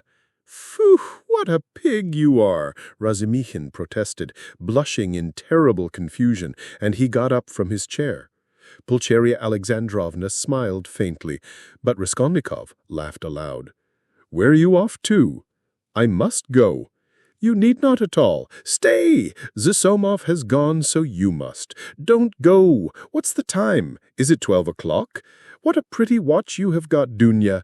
But why are you all silent again? I do all the talking." "It was a present from Marfa Petrovna," answered Dunya. "And a very expensive one," added Pulcheria Alexandrovna. "Ah, what a big one! Hardly like a lady's." "I like that sort," said Dunya. "So it is not a present from her fiancé?" thought Razumihin, and was unreasonably delighted. "I thought it was Luzhin's present," observed Raskolnikov. "No, he has not made Dunya any presents yet." "Ah! And do you remember, Mother, I was in love and wanted to get married," he said suddenly, looking at his mother, who was disconcerted by the sudden change of subject and the way he spoke about it. "Oh, yes, my dear." Pulcheria Alexandrovna exchanged glances with Dunya and Razumihin. Yes. What shall I tell you? I don't remember much indeed. She was such a sickly girl, quite an invalid. She was fond of giving alms to the poor, and was always dreaming of a nunnery, and once she burst into tears when she started talking to me about it. Yes, I remember very well. She was an ugly little thing. I really don't know what drew me to her then. I think it was because she was always ill. If she had been lame or hunchbacked, I believe I should have liked her better still." He smiled dreamily. "Yes, it was sort of a spring delirium." "No, it was not only spring delirium," said Dunya, with warm feeling. He fixed a strained, intent look at her sister, but did not hear or did not understand her words. Then, completely lost in thought, he got up from his seat, went up to his mother, kissed her, went back to his place, and sat down. "You love her even now," said Pulcheria Alexandrovna, touched. "Her? Now? Oh, yes, you ask about her? No, that's all now, as it were. in another world and so long ago. And indeed, everything happening here seems somehow far away." He looked attentively at them. "You now, I seem to be looking at you from 1,000 miles away. But goodness knows why we're talking about that. And what's the use of asking about it?" he added with annoyance, and biting his nails, fell into dreamy silence again. "What a wretched lodging you have, Rodya! It's like a tomb," said Pulcheria Alexandrovna, suddenly breaking the oppressive silence. "I'm sure it's quite half through your lodging you have become so melancholy." "My lodging," he answered listlessly. "Yes, the lodging had a lot to do with it. I thought that too. If only you knew, though, what a strange thing you said just now, Mother," he said, laughing strangely. "A little more, and their companionship, this mother and this sister with him after 3 years' absence, this intimate tone of conversation in face of the utter impossibility of really speaking about anything, would have been beyond his power of endurance. But there was one urgent matter which must be settled one way or the other that day, so he had decided when he woke. Now he was glad to remember it as a means of escape. "Listen, Dunya," he began gravely and dryly. "Of course, I beg your pardon for yesterday, but I consider it my duty to tell you again that I do not withdraw from my chief point. It is me or Luzhin. If I am a scoundrel, you must not be. One is enough. If you marry Luzhin, I cease at once to look on you as a sister." "Rodya, Rodya, it is the same as yesterday again," Pulcheria Alexandrovna cried, mournfully. "And why do you call yourself a scoundrel? I can't bear it. You said the same yesterday." "Brother," Dunya answered firmly and with the same dryness, "in all this there is a mistake on your part. I thought it over at night and found out the mistake. It is all because you seem to fancy I am sacrificing myself to someone and for someone. That is not the case at all. I am simply marrying for my own sake, because things are hard for me. Though, of course, I shall be glad if I succeed in being useful to my family, but that is not the chief motive for my decision." "She's lying," he thought to himself, biting his nails vindictively. "Proud creature, they won't even admit they want to do it out of charity. Too haughty. Oh, how base characters. They even love as though they hate. Oh, how I hate them all." "In fact," continued Dunya, "I am marrying Pyotr Petrovitch because of 2 evils I choose the less. I intend to do honestly all he expects of me, so I am not deceiving him. Why did you smile just now?" She too flushed, and there was a gleam of anger in her eyes. "All?" he asked with a malignant grin. "To certain limits. Both the manner and form of Pyotr Petrovitch's courtship showed me at once what he wanted. He may, of course, think too well of himself, but I hope he esteems me too. Why are you laughing again? And why are you blushing again? You are lying, sister. You are lying intentionally, simply from feminine obstinacy, just to hold your own against me. You cannot respect Luzhin. I have seen him and talked with him, so you are selling yourself for money, and so in any case you are acting basely, and I am glad at least that you can blush for it." "It is not true. I am not lying," cried Dunya, losing her composure. "I would not marry him if I were not convinced that he esteems me and thinks highly of me. I would not marry him if I were not firmly convinced that I can respect him. Fortunately, I can have convincing proof of it this very day. And such a marriage is not a vileness, as you say. And even if you were right, if I really had determined on a vile action, is it not merciless on your part to speak to me like that? Why do you demand of me a heroism that perhaps you have not either? It is despotism. It is tyranny.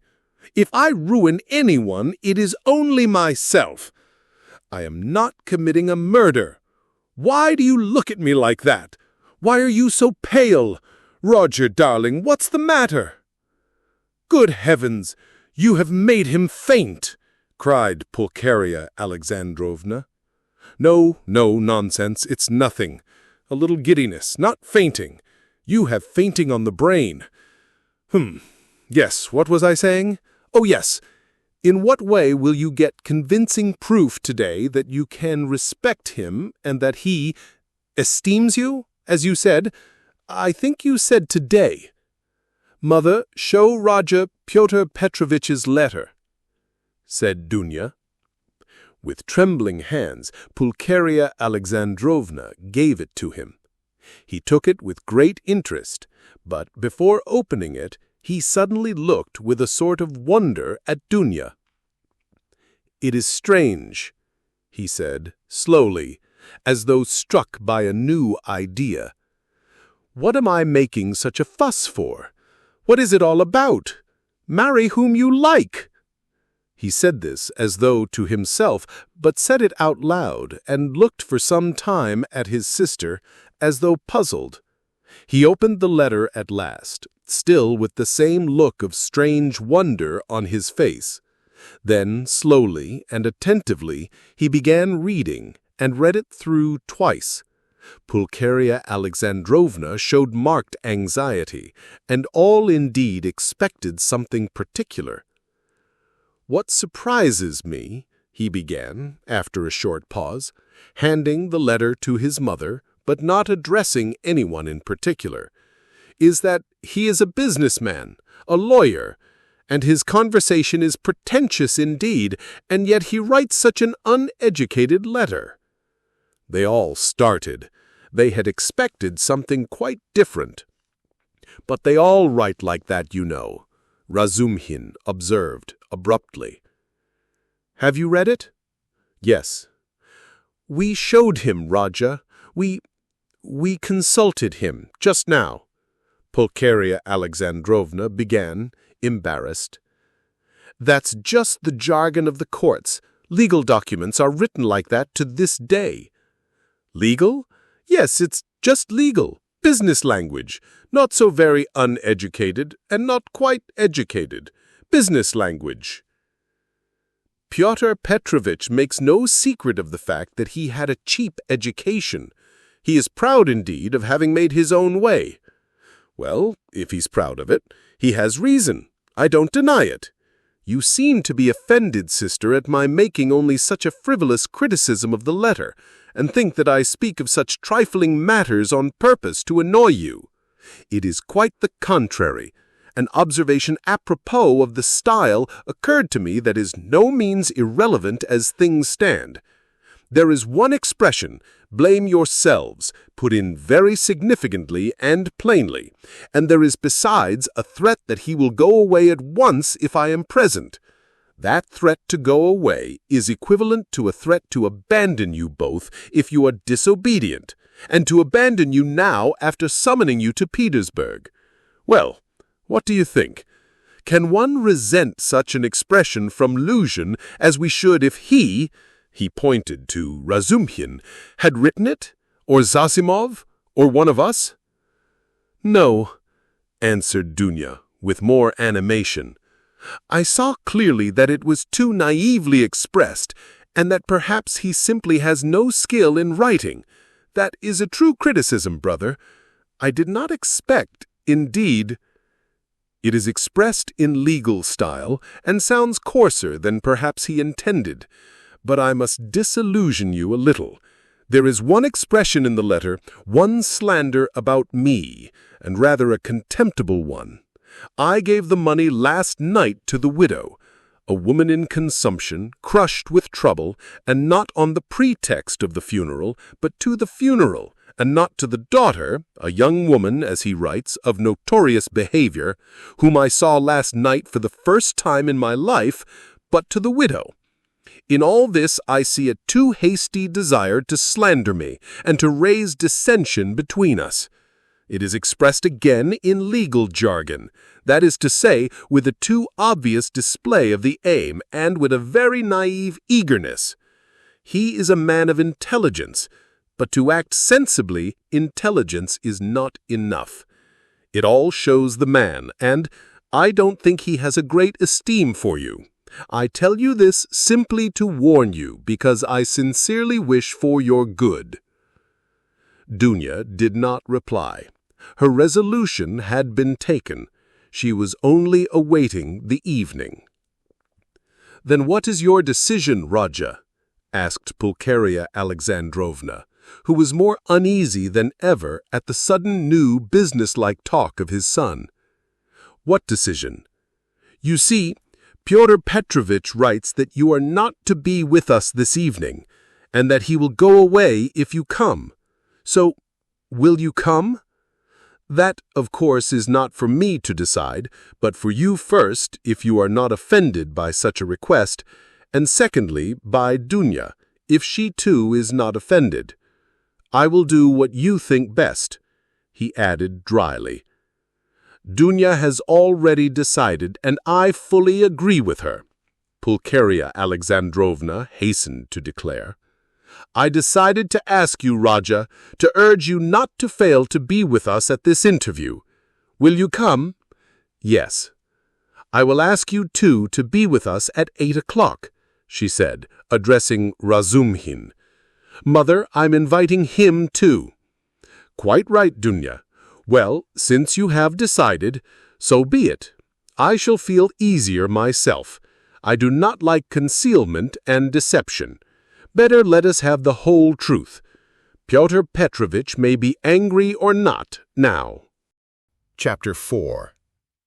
At that moment, the door was softly opened, and a young girl walked into the room looking timidly about her.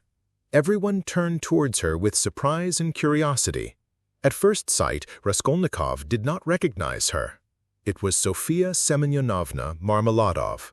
He had seen her yesterday for the first time, but at such a moment, in such surroundings, and in such a dress that his memory retained a very different image of her. Now she was a modestly and poorly dressed young girl, very young, indeed almost like a child, with a modest and refined manner, with a candid but somewhat frightened-looking face. She was wearing a very plain indoor dress and had on a shabby old-fashioned hat, but she still carried a parasol. Unexpectedly finding the room full of people, she was not so much embarrassed as completely overwhelmed with shyness, like a little child. She was even about to retreat. "Oh, it's you," said Raskolnikov, extremely astonished, and he too was confused. He at once recollected that his mother and sister knew through Luzhin's letter of some young woman of notorious behavior.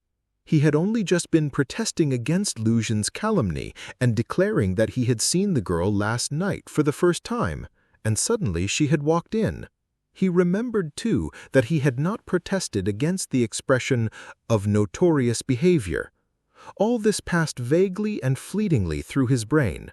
But looking at her more intently, he saw that the humiliated creature was so humiliated that he felt suddenly sorry for her. When she made a movement to retreat in terror, it sent a pang to his heart. "I did not expect you," he said hurriedly, with a look that made her stop. "Please sit down. You come, no doubt, from Katerina Ivanovna. Allow me. Not there. Sit here." At Sonia's entrance, Razumhin, who had been sitting on one of Raskolnikov's 3 chairs, close to the door, got up to allow her to enter. Raskolnikov had at first shown her the place on the sofa where Zosimov had been sitting, but feeling that the sofa which served him as a bed was too familiar a place, he hurriedly motioned her to Razumhin's care. "You sit here," he said to Razumhin, putting him on the sofa. Sonia sat down, almost shaking with terror, and looked timidly at the 2 ladies. It was evidently almost inconceivable to herself that she could sit down beside them. At the thought of it, she was so frightened that she hurriedly got up again and in utter confusion addressed Raskolnikov. I have come for 1 minute. Forgive me for disturbing you. I come from Katerina Ivanovna, and she had no one to send. Katerina Ivanovna told me to beg you to be at the service in the morning at Mitrofanievsky, and then to us, to her, to do her the honor. She told me to beg you." Sonia stammered and ceased speaking. "I will try, certainly, most certainly," answered Raskolnikov. He too stood up, and he too faltered and could not finish his sentence. "Please sit down," he said suddenly. "I want to talk to you. You are perhaps in a hurry, but please be so kind. Spare me 2 minutes," and he drew up a chair for her. Sonia sat down again, and again, timidly, she took a hurried, frightened look at the two ladies and dropped her eyes. Raskolnikov's pale face flushed, a shiver passed over him, his eyes glowed. He said, "Mother, this is Sofia Semyonovna Marmeladov, the daughter of that unfortunate Mr. Marmeladov who was run over yesterday before my eyes, and whom I was just telling you." Pulcheria Alexandrovna glanced at Sonia and slightly screwed up her eyes. In spite of her embarrassment before Rodya's urgent and challenging look, she could not deny herself that satisfaction. Dunya gazed gravely and intently into the poor girl's face and scrutinized her with perplexity. Sonia, hearing herself introduced, tried to raise her eyes again, but was more embarrassed than ever. I wanted to ask you," said Raskolnikov hastily, "how things were arranged yesterday. You were not worried by the police, for instance." "No, that was all right. It was too evident the cause of death. They did not worry us, only the lodgers are angry." "Why?" "At the body's remaining so long. You see it is hot now, so that today they will carry it to the cemetery, into the chapel, until tomorrow. At first, Katerina Ivanovna was unwilling, but now she sees herself that it's necessary. Today, then, she begs you to do us the honor to be in the church tomorrow for the service, and then to be present at the funeral lunch." "She's giving a funeral lunch?" "Yes, just a little. She told me to thank you very much for helping us yesterday. But for you, we should have had nothing for the funeral." All at once, her lips and chin began trembling, but with an effort, she controlled herself, looking down again. During the conversation, Raskolnikov watched her carefully. She had a thin, very thin, pale little face, rather irregular and angular, with a sharp little nose and chin. She could not have been called pretty, but her blue eyes were so clear, and when they lighted up, there was such a kindness and simplicity in her expression that one could not help being attracted. Her face and her whole figure, indeed, had another peculiar characteristic. In spite of her 18 years, she looked almost a little girl, almost a child, and in some of her gestures, this childishness seemed almost absurd. "But has Katerina Ivanovna been able to manage with such small means? Does she even mean to have a funeral lunch?" Raskolnikov asked, persistently keeping up the conversation. "The coffin will be plain, of course, and everything will be plain, so that it won't cost much. Katerina Ivanovna and I have reckoned it all out, so that there will be enough left, and Katerina Ivanovna was very anxious it should be so. You know, one can't... It's a comfort to her. She's like that, you know." I understand, of course. Why do you look at my room like that? My mother has just said it is like a tomb." "You gave us everything yesterday," Sonia said suddenly in a loud, rapid whisper, and again she looked down in confusion. Her lips and chin were trembling once more. She had been struck at once by Raskolnikov's poor surroundings, and now these words broke out spontaneously. A silence followed. There was a light in Dunya's eyes, and even Pulcheria Alexandrovna looked kindly at Sonia. "Rodya, we shall have dinner together, of course. Come, Dunya, and you, Rodya, had better go for a little walk, and then rest, and lie down before you come to see us. I'm afraid we've exhausted you." Yes, I'll come," he answered, getting up fussily. "But I have something to see to." "But surely you will have dinner together," cried Razumihin, looking at surprise at Raskolnikov. "What do you mean?" Yes, I am coming. Of course. And you stay a minute. You do not want him just now, do you, Mother? Or perhaps I am taking him from you." "Oh, no. And will you, Dmitri Prokofyevitch, do us the favor of dining with us?" "Please do," added Dunya. Razumihin bowed, positively radiant. For one moment, they were strangely embarrassed. "Goodbye, Rodya, that is, till we meet." "I do not like saying goodbye." "Goodbye, Nastasia." "I've said goodbye again." Pulcheria Alexandrovna meant to greet Sonia too, but it somehow failed to come off, and she went in a flutter out of the room. But Avdyotya Romanovna seemed to await her turn, and following her mother out, gave Sonia an attentive, courteous bow. Sonia, in confusion, gave a hurried, frightened curtsy. There was a look of poignant discomfort in her face, as though Avdyotya Romanovna's courtesy and attention were oppressive and painful to her. "Dunya, goodbye," called Raskolnikov in the passage. "Give me your hand." "Why, I did give it to you. Have you forgotten?" said Dunya, turning warmly and awkwardly to him. "Never mind, give me again." And he squeezed her fingers warmly. Dunya smiled, flushed, pulled her hand away, and went off quite happy. "That's capital," he said to Sonia, going back and looking brightly at her. "God give peace to the dead, the living have still to live. That is right, isn't it?" Sonia looked at him for a moment in silence. The whole history of the dead father floated before him in those moments. "Heavens, Dunya," Pulcheria Alexandrovna began, as soon as they were in the street. "I really feel relieved myself at coming away, more at ease. How little did I think yesterday in the train that I could ever be glad of that." "I tell you again, Mother, he is still very ill. Don't you see it? Perhaps worrying about us upset him. We must be patient, and much, much can be forgiven." "Well, you were not very patient." Pulcheria Alexandrovna caught her up, hotly and jealously. "Do you know, Dunya, I was looking at you two. You were the very portrait of him, and not so much in face as in soul. You were both melancholy, both morose and hot-tempered, both haughty and both generous. Surely he can't be an egoist, Dunya, eh? When I think of what is in store for us this evening, my heart sinks." "Don't be uneasy, Mother. What must be, will be." "Dunya, only think what a position we are in. What if Pyotr Petrovitch breaks it off?" poor Pulcheria Alexandrovna blurted out incautiously. "He won't be worth much if he does," Dunya answered sharply and contemptuously. "We did well to come away," Pulcheria Alexandrovna hurriedly broke in. "He was in a hurry about some business or other.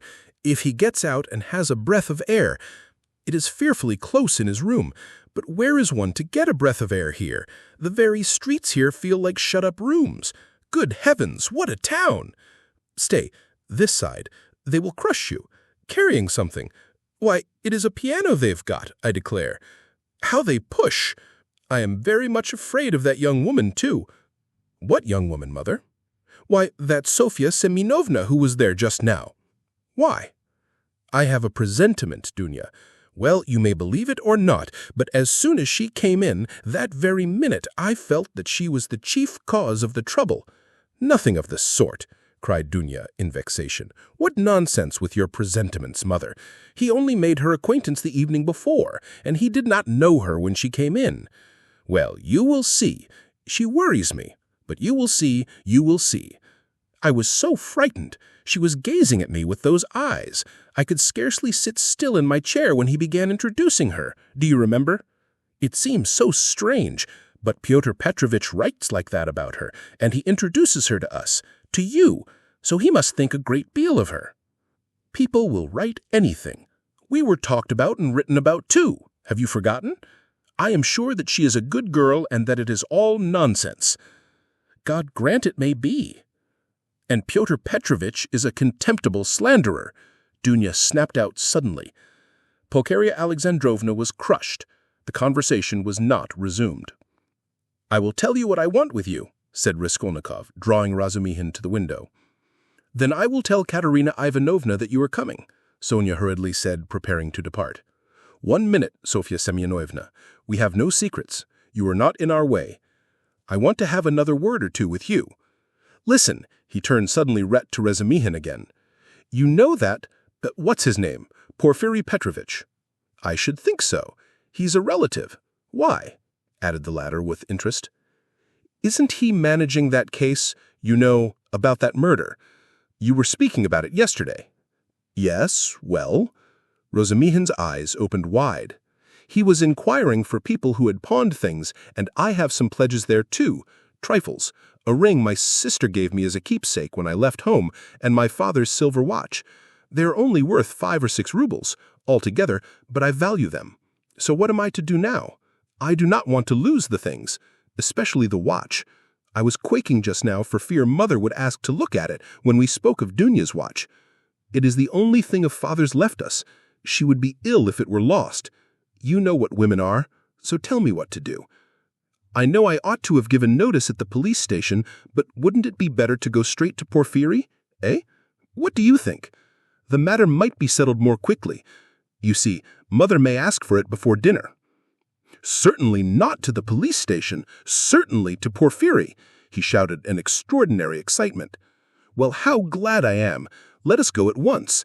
It is a couple of steps. We'll be sure to find him. Very well, let us go.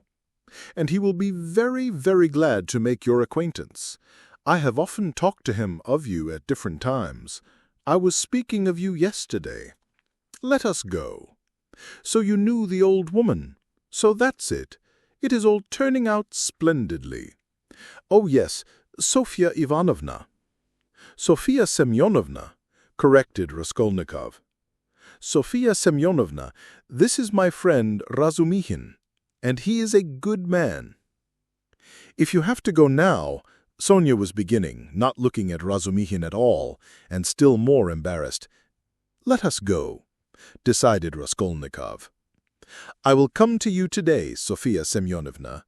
Only tell me where you live. He was not exactly ill at ease, but seemed hurried, and avoided her eyes. Sonia gave her address, and flushed as she did so. They all went out together. "Don't you lock up?" asked Razumihin, following him on to the stairs. "Never," answered Raskolnikov. "I've been meaning to buy a lock for these 2 years. People are happy who have no need for locks," he said, laughing to Sonia. They stood still in the gateway. "Do you go to the right, Sofya Semyonovna? How did you find me, by the way?" he added, as though he wanted to say something quite different. He wanted to look at her soft, clear eyes, but this was not easy. "Why, you gave your address to Polenka yesterday." "Polenka? Oh yes, Polenka, that is the little girl. She is your sister. Did I give her the address?" "Why, had you forgotten?" "No, I remember." "I had heard my father speak of you, only I did not know your name, and he did not know it. And now I came, and as I had learned your name, I asked today, 'Where does Mr. Raskolnikov live?' I did not know you had only a room, too. Goodbye. I will tell Katerina Ivanovna." She was extremely glad to escape at last. She went away looking down, hurrying to get out of sight as soon as possible, to walk the 20 steps to the turning on the right, and to be at last alone, and then moving rapidly along, looking at no one, noticing nothing, to think, to remember, to meditate on every word, every detail. Never, never had she felt anything like this. Dimly and unconsciously, a whole new world was opening before her. She remembered suddenly that Raskolnikov meant to come to her that day, perhaps at once. "Only not today, please, not today," she kept muttering, with a sinking heart, as though entreating someone, like a frightened child. "Mercy! To me! To that room! He will see! Oh dear!" She was not capable at that instant of noticing an unknown gentleman who was watching her and following at her heels. He had accompanied her from the gateway. At the moment when Razumihin, Raskolnikov, and she stood still at parting on the pavement, this gentleman who was just passing started on hearing Sonia's words, and I asked where Mr. Raskolnikov lived. He turned a rapid but attentive look upon all three, especially upon Raskolnikov, to whom Sonia was speaking, then looked back and noted the house. All this was done in an instant, as he passed, and trying not to betray his interest, he walked on more slowly, as though waiting for something. He was waiting for Sonia. He saw that they were parting, and that Sonia was going home. Home. Where? I've seen that face somewhere, he thought. I must find out. At the turning, he crossed over, looked around, and saw Sonia coming the same way, noticing nothing. She turned the corner. He followed her on the other side. After about 50 paces, he crossed over again, overtook her, and kept 2 or 3 yards behind her. He was a man about 50, rather tall and thickly set, with broad, high shoulders that made him look as though he stooped a little. He wore good and fashionable clothes, and looked like a gentleman of position. He carried a handsome cane, which he tapped on the pavement at each step. His gloves were spotless. He had a broad, rather pleasant face, with high cheekbones and a fresh color, not often seen in Petersburg. His flaxen hair was still abundant, and only touched here and there with gray. And his thick, square beard was even lighter than his hair. His eyes were blue and had a cold and thoughtful look. His lips were crimson. He was a remarkably well-preserved man, and looked much younger than his years. When Sonia came out on the canal bank, they were the only 2 persons on the pavement. He observed her dreaminess and preoccupation. At reaching the house where she lodged, Sonia turned in at the gate. He followed her, seeming rather surprised. In the courtyard, she turned to the right corner. "Bah!" muttered the unknown gentleman, and mounted the stairs behind her. Only then did Sonia notice him. She reached the 3rd story, turned down the passage, and rang at number 9. On the door was inscribed in chalk, "Capernaum, Tailor." "Bah!" repeated the stranger, wondering at the strange coincidence, and he rang next door at number 8. The doors were 2 or 3 yards apart.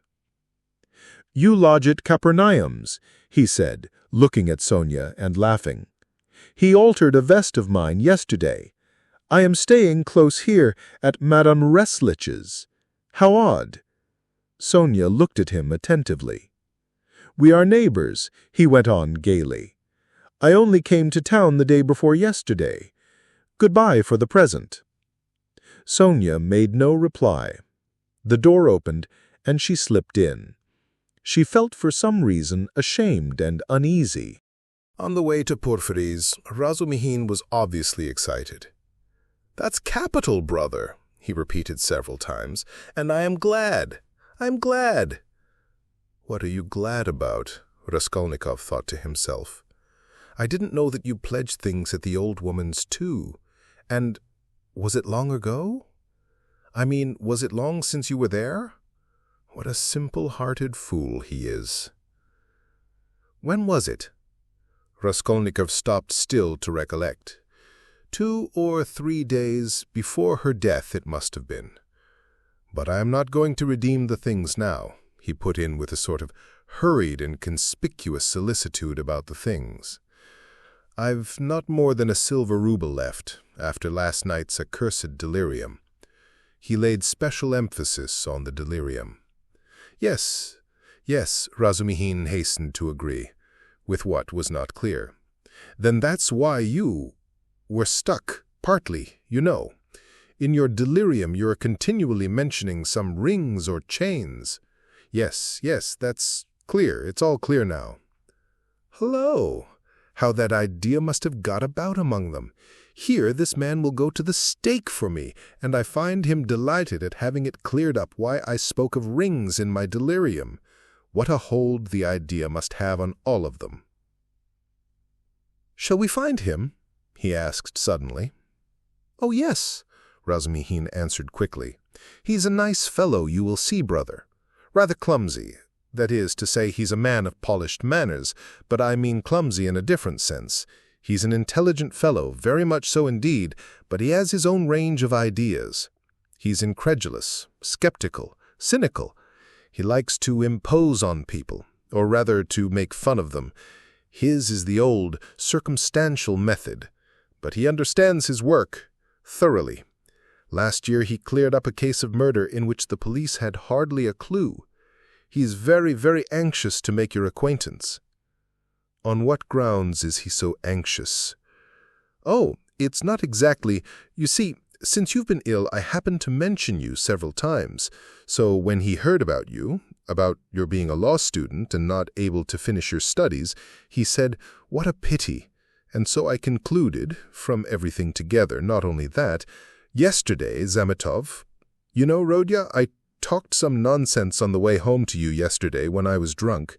I'm afraid, brother, of your exaggerating it, you see." "What, that they think I'm a madman? Maybe they are right," he said with a constrained smile. Yes, that is, no. But all that I said, and there was something else too, it was all nonsense, drunken nonsense." "But why are you apologizing? I'm so sick of it all," Raskolnikov cried with exaggerated irritability. It was partly assumed, however. I know, I understand. Believe me, I understand. One's ashamed to speak of it." "If you're ashamed, then don't speak of it." Both were silent. Razumihin was more than ecstatic, and Raskolnikov perceived it with repulsion.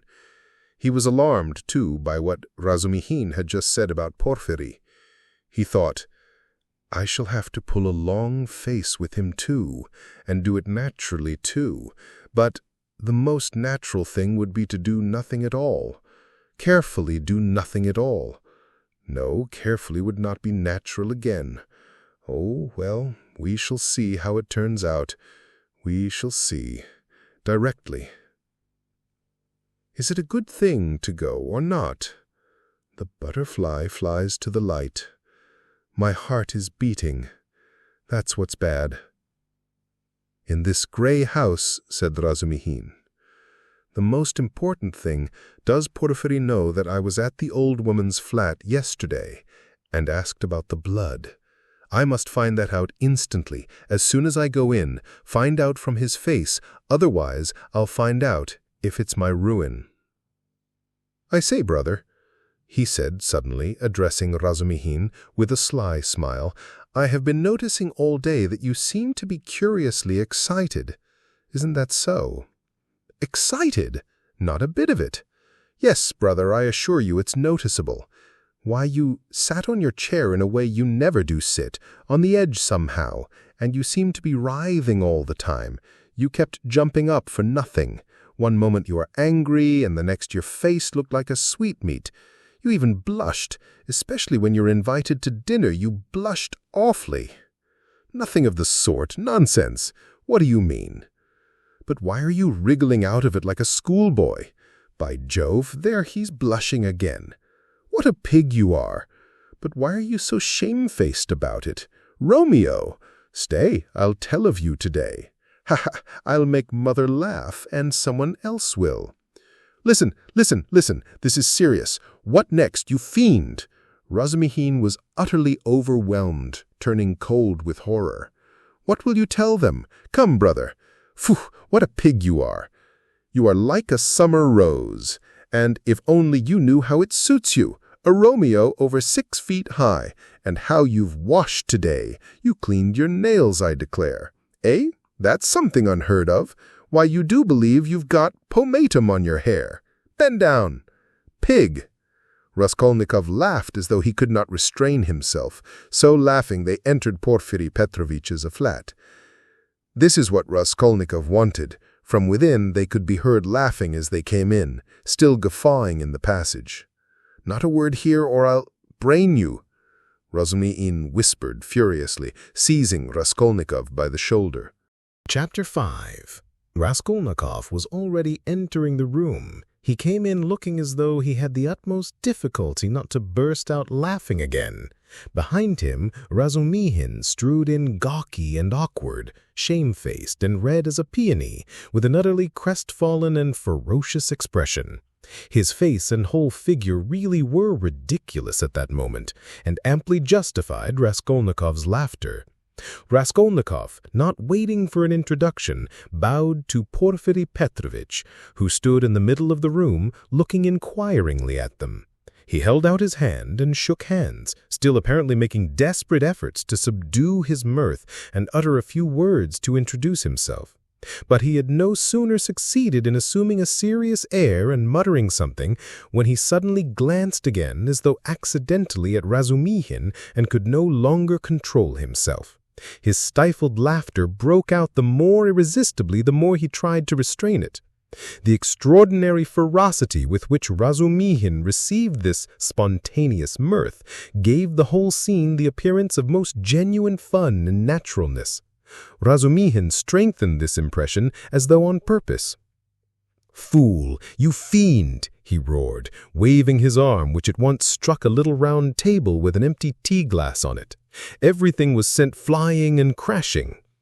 "But why break chairs, gentlemen? You know it's a loss to the crown," Porfiri Petrovitch quoted gaily. Raskolnikov was still laughing, with his hand in Porfiri Petrovitch's hand, but anxious not to overdo it, awaited the right moment to put a natural end to it. Razumihin, completely put to confusion by upsetting the table and smashing the glass, gazed gloomily at the fragments, cursed and turned sharply to the window where he stood looking out with his back to the company, with a fiercely scowling countenance, seeing nothing. Porfiri Petrovitch laughed and was ready to go on laughing, but obviously looked for explanations. Zametov had been sitting in the corner, but he rose at the visitor's entrance and was standing in expectation with a smile on his lips, though he looked with surprise and even, it seemed, incredulity at the whole scene and at Raskolnikov with a certain embarrassment. Zametov's unexpected presence struck Raskolnikov unpleasantly. "I've got to think of that," he thought. "Excuse me, please," he began, affecting extreme embarrassment. "Raskolnikov." "Not at all. Very pleasant to see you, and how pleasantly you've come in. Why, won't he even say good morning?" Porfiri Petrovitch nodded at Razumihin. "On my honor, I don't know why he is in such a rage with me. I only told him as we came along that he was like Romeo, and proved it, and that was all, I think." "Pig!" ejaculated Razumihin without turning round. "There must have been very grave grounds for it if he is so furious at the word," Porfiri laughed. "Oh, you sharp lawyer! Damn you all!" snapped Razumihin, and suddenly bursting out laughing himself, he went up to Porfiri with a more cheerful face as though nothing had happened. "To the business. This is my friend Rodion Raskolnikov. In the first place, he's heard of you and wants to make your acquaintance, and secondly, he has a little matter of business with you." "Bah, Zametov, what brought you here? Have you met before? Have you known each other long?" "What does this mean?" thought Raskolnikov uneasily. Zametov seemed taken aback, but not very much so.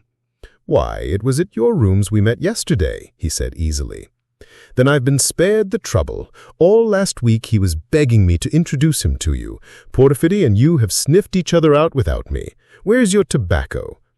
Porfiri Petrovitch was wearing a dressing gown, very clean linen, and trodden-down slippers. He was a man of about 35, short, stout, even to corpulence, and clean-shaven. He wore his hair cut short and had a large round head, particularly prominent at the back. His soft, round, rather snub-nosed face was of a sickly yellowish color, but had a vigorous and rather ironic expression. It would have been good-natured except for a look in the eyes, which shined with a watery, mawkish light under almost white, blinking eyelashes. The expression of those eyes was strangely out of keeping with his somewhat womanish figure, and gave it something far more serious than could be guessed at first sight. As soon as Porfiri Petrovitch heard that his visitor had a little matter of business with him, he begged him to sit down on the sofa, and sat down himself on the other end, waiting for him to explain his business with that careful and over-serious attention which is at once oppressive and embarrassing, especially to a stranger, and especially if what you are discussing is in your opinion of far too little importance for such exceptional solemnity. But in brief and coherent phrases, Raskolnikov explained his business clearly and exactly, and was so well satisfied with himself that he even succeeded in taking a good look at Porfiri. Porfiri Petrovitch did not once take his eyes off him. Razumihin, sitting opposite at the same table, listened warmly and impatiently, looking from one to the other every moment with rather excessive interest. "Fool," Raskolnikov swore to himself. "You have to give information to the police," Porfiri replied with a most businesslike air, "that having learnt of this incident, that is, of the murder, you beg to inform the lawyer in charge of the case that such and such things belong to you, and that you desire to redeem them, but they will write to you." "That's just the point, that at the present moment—" Raskolnikov tried his utmost to feign embarrassment. "I am not quite in funds, and even this trifling sum is beyond me. I only wanted, you see, for the present, to declare that the things are mine, and that when I have money—" "That's no matter," answered Porfiri Petrovitch, receiving his explanation of his pecuniary position coldly. "But you can, if you prefer, write straight to me, to say that, having been informed of the matter, and claiming such and such as your property, you beg—" "On an ordinary sheet of paper?" Raskolnikov interrupted eagerly, again interested in the financial side of the question. "Oh, the most ordinary." And suddenly Porfiri Petrovitch looked with obvious irony at him, screwing up his eyes and, as it were, winking at him. But perhaps it was Raskolnikov's fancy, for it all lasted but a moment. There was certainly something of the sort. Raskolnikov could have sworn he winked at him. Goodness knows why. "He knows," flashed through his mind like lightning. "Forgive me troubling you about such trifles," he went on, a little disconcerted. "The things are only worth 5 rubles, but I prize them particularly for the sake of those from whom they came to me, and I must confess that I was alarmed when I heard. That's why you were so much struck when I mentioned to Zosimov that Porfiri was inquiring for everyone who had pledges," Razumihin put in with obvious intention. This was really unbearable. Raskolnikov could not help glancing at him with a flash of vindictive anger in his black eyes, but immediately recollected himself. "You seem to be jeering at me, brother," he said to him with a well-feigned irritability.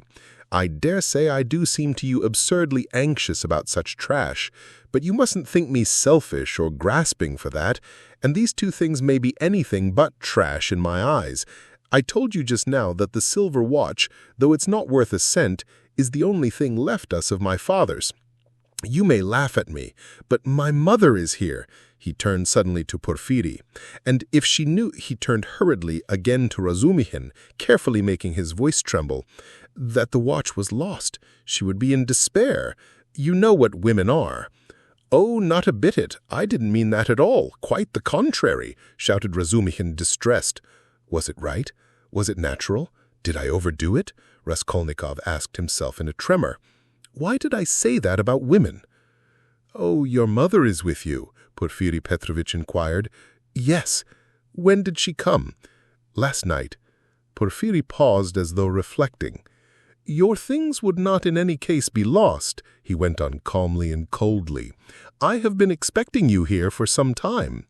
And as though that was a matter of no importance, he carefully offered the ashtray to Razumihin, who was ruthlessly scattering cigarette ash over the carpet. Raskolnikov shuddered, but Porfiri did not seem to be looking at him, and was still concerned with Razumihin's cigarette. "What? Expecting him?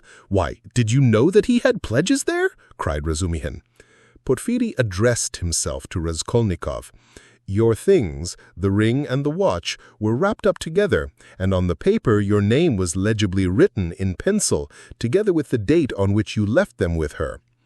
"How observant you are!" Raskolnikov smiled awkwardly, doing his very utmost to look him straight in the face, but he failed, and suddenly added, "I say that because I suppose there were a great many pledges, that it must be difficult to remember them all, but you remember them all so clearly, and stupid, feeble, why did I add that?" he thought. "But we know all who had pledges, and you are the only one who hasn't come forward," Porfiri answered with hardly perceptible irony. "I haven't been quite well." "I heard that too. I heard indeed that you were in great distress about something. You look pale still." "I am not pale at all. No, I am quite well," Raskolnikov snapped out rudely and angrily, changing his tone completely. His anger was mounting. He couldn't repress it. and in my anger I shall betray myself, flashed through his mind again. Why are they torturing me? Not quite well, Razumihin cut up him. What next? He was unconscious and delirious all yesterday. Would you believe, Porfiri?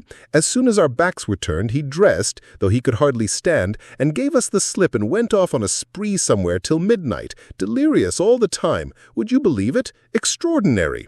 Really delirious? You don't say so. Porfiri shook his head like a womanish way. Nonsense. Don't you believe it? But you don't believe it anyway, Raskolnikov let slip at his anger. But Porfiri Petrovitch did not seem to catch those strange words. But how could you have gone out if you hadn't been delirious? Razumihin got hot suddenly. What did you go out for? What was the object of it? And why on the sly? Were you in your senses when you did it? Now that all danger is over, I can speak plainly. I was awfully sick of them yesterday, Raskolnikov addressed Porfiri suddenly, with a smile of insolent defiance. I ran away from them to take lodgings where they wouldn't find me, and took a lot of money with me. Mr. Zametov there saw it. I say, Mr. Zametov, was I sensible or delirious yesterday? Settle our dispute. He could have strangled Zametov at that moment, so hateful was his expression and his silence to him. In my opinion, you talked sensibly and even artfully, but you were extremely irritable, Zametov pronounced dryly. And Nikodim Fomitch was telling me today that he met you very late last night in the lodging of a man who had been run over. And there, said Razumihin, weren't you mad then? You gave your last penny to the widow for the funeral. If you wanted to help, give 15 or 20 even, but keep 3 rubles for yourself at least. But he flung away all the 25 at once. Maybe I found a treasure somewhere and you know nothing of it. So that's why I was liberal yesterday. Mr. Zametov knows I've found a treasure. Excuse us, please, for disturbing you for half an hour with such trivialities. We are boring you, aren't we? Oh, no, quite the contrary. Quite the contrary. If only you knew how you interest me. It's interesting to look on and listen, and I am really glad you have come forward at last. But you might give us some tea. My throat is dry, cried Razumihin. Capital idea. Perhaps we will all keep you company. Wouldn't you like something more essential before tea? Get along with you. Porfiri Petrovitch went out to order tea. Raskolnikov's thoughts were in a whirl. He was in terrible exasperation. The worst of it is they don't disguise it. They don't care to stand on ceremony. And how, if you didn't know me at all, did you come to talk to Nikodim Fomitch about me? So they don't care to hide that they are tracking me like a pack of dogs. They simply spit in my face. He was shaking with rage. Come, strike me openly. Don't play with me like a cat with a mouse. It's hardly civil, Porfiri Petrovitch, but perhaps I won't allow it. I shall get up and throw the whole truth in your ugly faces, and you'll see how I despise you. He could hardly breathe. And what if it's only my fancy? What if I am mistaken, and through inexperience I get angry and don't keep up my nasty part? Perhaps it's all unintentional. All their phrases are the usual ones, but there is something about them. It all might be said, but there is something. Why did he say bluntly, with her? Why did Zametov add that I spoke artfully? Why do they speak in that tone? Yes, the tone. Razumihin is sitting here. Why does he see nothing? That innocent blockhead never sees anything. Feverish again. Did Porfiri Petrovitch wink at me just now? Of course it's nonsense. What could he wink for? Are they trying to upset my nerves, or are they teasing me? Either it's ill fancy or they know. Even Zametov is rude. Is Zametov rude? Zametov has changed his mind. I foresaw he would change his mind. He is at home here, while it's my first visit. Porfiri does not consider him a visitor. Sits with his back to him. They're as thick as thieves, no doubt, over me. Not a doubt they were talking about me before we came. Do they know about the flat? If only they'd make haste. When I said that I ran away to take a flat, he let it pass. I put that in cleverly about a flat. It may be of use afterwards. Delirious indeed. He knows all about last night. He didn't know of my mother's arrival. The hag had written the date on in pencil. You are wrong. You won't catch me. There are no facts. It's all supposition. You produce facts. The flat even isn't a fact, but delirium. I know what to say to them. Do they know about the flat? I won't go without finding out. What did I come for? But my being angry now maybe is a fact. Fool, how irritable I am. Perhaps that's right, to play the invalid. He is feeling me. He will try to catch me. Why did I come? All this flashed like lightning through his mind. Porfiry Petrovitch returned quickly. He became suddenly more jovial. Your party yesterday, brother, has left my head rather, and I am out of sorts altogether, he began in quite a different tone, laughing at Razumihin. Was it interesting? I left you yesterday at the most interesting point. Who got the best of it? Oh, no, of course not. They got onto everlasting questions, floated off into space. Only fancy, Rodia, what we got onto yesterday, whether there is such a thing as crime. I told you that we talked our heads off. What is there strange? It's an everyday social question. The question wasn't put quite that way, observed Porfiry. Not quite, that's true, Razumihin agreed at once, getting warm and hurried as usual. Listen, Rodia, and tell us your opinion. I want to hear it. I was fighting tooth and nail with them and wanted you to help me. I told you you were coming. It began with the socialist doctrine. You know their doctrine. Crime is a protest against the abnormality of the social organization and nothing more and nothing more. No other causes admitted. You are wrong there, cried Porfiry. He was noticeably animated and kept laughing as he looked at Razumihin, which made him more excited than ever. Nothing is admitted, Razumihin interrupted with heat. I am not wrong. I'll show you their pamphlets. Everything with them is the influence of environment, and nothing else. Their favorite phrase. From which it follows that, if society is normally organized, all crime will cease at once, since there will be nothing to protest against, and all men will become righteous in one instant. Human nature is not taken into account. It's excluded. It's not supposed to exist. They don't recognize that humanity, developing by a historical living process, will become at last a normal society. But they believe that a social system that has come out of some mathematical brain is going to organize all humanity at once and make it just and sinless in one instant, quicker than any living process. That's why they instinctively dislike history, nothing but ugliness and stupidity in it, and they explain it all as stupidity. That's why they so dislike the living process of life. They don't want a living soul. The living soul demands life. The soul won't obey the rules of mechanics. The soul is an object of suspicion. The soul is retrograde.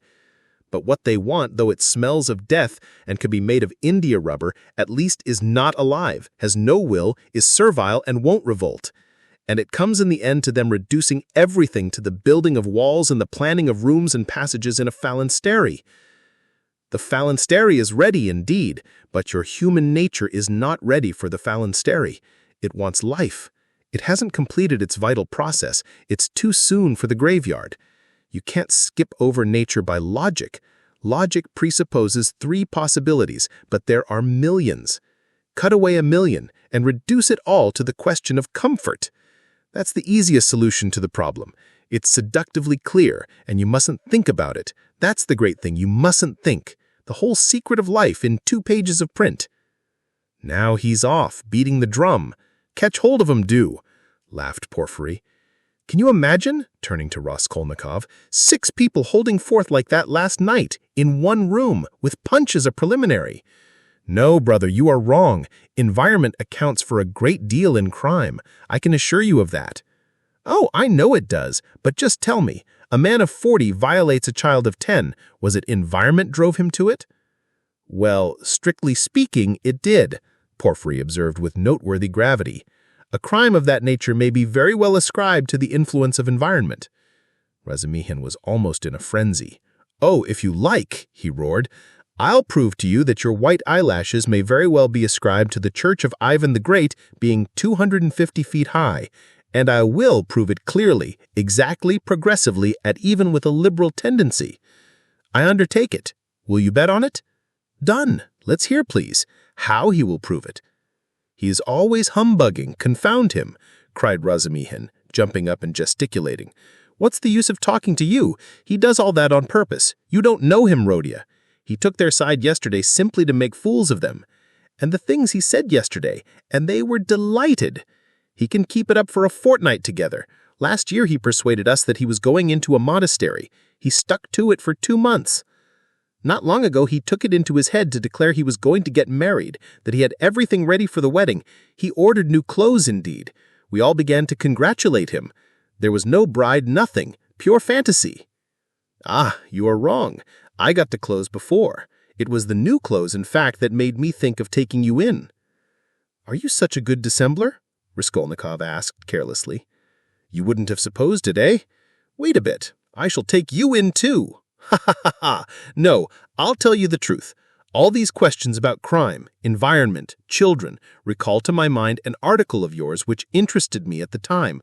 On crime, or something of the sort, I forget the title. I read it with pleasure 2 months ago in the Periodical Review. My article? In the Periodical Review? I certainly did write an article upon a book 6 months ago when I left the university, but I sent it to the Weekly Review. But it came out in the Periodical. And the Weekly Review ceased to exist, so that's why it wasn't printed at the time. That's true, but when it ceased to exist, the Weekly Review was amalgamated with the Periodical, and so your article appeared 2 months ago in the latter. Didn't you know? Raskolnikov had not known. Why, you might get some money out of them for the article. What a strange person you are. You lead such a solitary life that you know nothing about matters that concern you directly. It's a fact, I assure you. Bravo, Rodion. I knew nothing about it either, cried Razumihin. I'll run today to the reading room and ask for the number. 2 months ago? What was the date? It doesn't matter, though. I will find it. Think of not telling us. How did you find out that the article was mine? It's only signed with an initial. I only learnt it on chance the other day, through the editor. I know him. I was very much interested. I analyzed, if I remember, the psychology of a criminal before and after the crime. Yes, and you maintained that the perpetration of a crime is always accompanied by illness. Very, very original. But it was not that part of your article that interested me so much, but an idea at the end of the article which I regret to say you merely suggested without working it out clearly. There is, if you recall, a suggestion that there are certain persons who can, that is, not precisely able, but have the perfect right to commit breaches of morality and crimes, and that the law is not for them. What? What do you mean? A right to crime? But not because of the influence of environment? Razumihin inquired with some alarm even. No, not exactly because of it, answered Porfiry. In his article, all men are divided into ordinary and extraordinary. Ordinary men have to live in submission, have no right to transgress the law because, don't you see, they are ordinary. But extraordinary men have the right to commit any crime and to transgress the law in any way, just because they are extraordinary. That was your idea, if I'm not mistaken. What? What do you mean? A right to crime? But not because of the influence of environment. Razumihin muttered bewilderedly. Raskolnikov smiled again. He saw the point at once and knew where they wanted to drive him. He decided to take up the challenge. That wasn't quite my contention, he began simply and modestly. Yet I admit that you have stated it almost correctly, perhaps, if you like, perfectly so. It almost gave him pleasure to admit this. The only difference is that I don't contend that extraordinary people are always bound to commit breaches of morals, as you call it. In fact, I doubt whether such an argument could be published. I simply hinted that an extraordinary man has the right, that is, not an official right, but an inner right, to decide in his own conscience to overstep certain obstacles, and only in case it is essential for the practical fulfillment of his idea, sometimes, perhaps, of benefit to the whole of humanity. You say that my article isn't definite. I am ready to make it as clear as I can. Perhaps I am right in thinking you want me to. Very well. I maintain that if the discoveries of Kepler and Newton could not have been made known except by sacrificing the lives of 1, a dozen, 100, or more men, Newton would have had the right, would indeed have been in duty bound, to eliminate the dozen or the 100 men for the sake of making his discoveries known to the whole of humanity. But it does not follow from that Newton had a right to murder people right and left, and to steal every day in the market. Then, I remember, I maintain in my article that all, legislators and leaders of men such as Lycurgus, Solon, Mahomet, Napoleon, and so on, were all, without exception, criminals, from the very fact that, making a new law, they transgressed the ancient one, handed down from their ancestors and held sacred by the people. And they did not stop short at bloodshed either, if that bloodshed, often of innocent persons fighting bravely in defense of ancient law, were of use to their cause. It's remarkable, in fact, that the majority, indeed of these benefactors and leaders of humanity, were guilty of terrible carnage.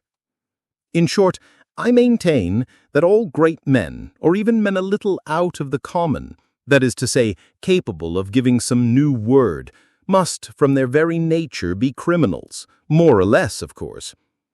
Otherwise, it's hard for them to get out of the common rut, and to remain in the common rut is what they can't submit to from their very nature again, and to my mind they ought not, indeed, to submit to it. You see that there is nothing particularly new in all that. The same thing has been printed and read 1,000 times before. As for my division of people into ordinary and extraordinary, I acknowledge that it's somewhat arbitrary, but I don't insist upon exact numbers. I only believe in my leading idea, that men are in general divided by a law of nature into two categories: inferior, that is, so to say, material that serves only to reproduce its kind, and men who have the gift or the talent to utter a new word. There are, of course, innumerable subdivisions, but the distinguishing features of both categories are fairly well marked. The first category, generally speaking, are men conservative in temperament and law-abiding. They live under control and love to be controlled. To my thinking, it is their duty to be controlled because that's their vocation, and there is nothing humiliating in it for them. The second category all transgress the law. They are destroyers or disposed to destruction according to their capacities. The crimes of these men are, of course, relative and varied. For the most part, they seek in very varied ways the destruction of the present for the sake of the better. But if such a one is forced, for the sake of his idea, to step over a corpse or wade through blood, he can, I maintain, find within himself, in his conscience, a sanction for wading through blood.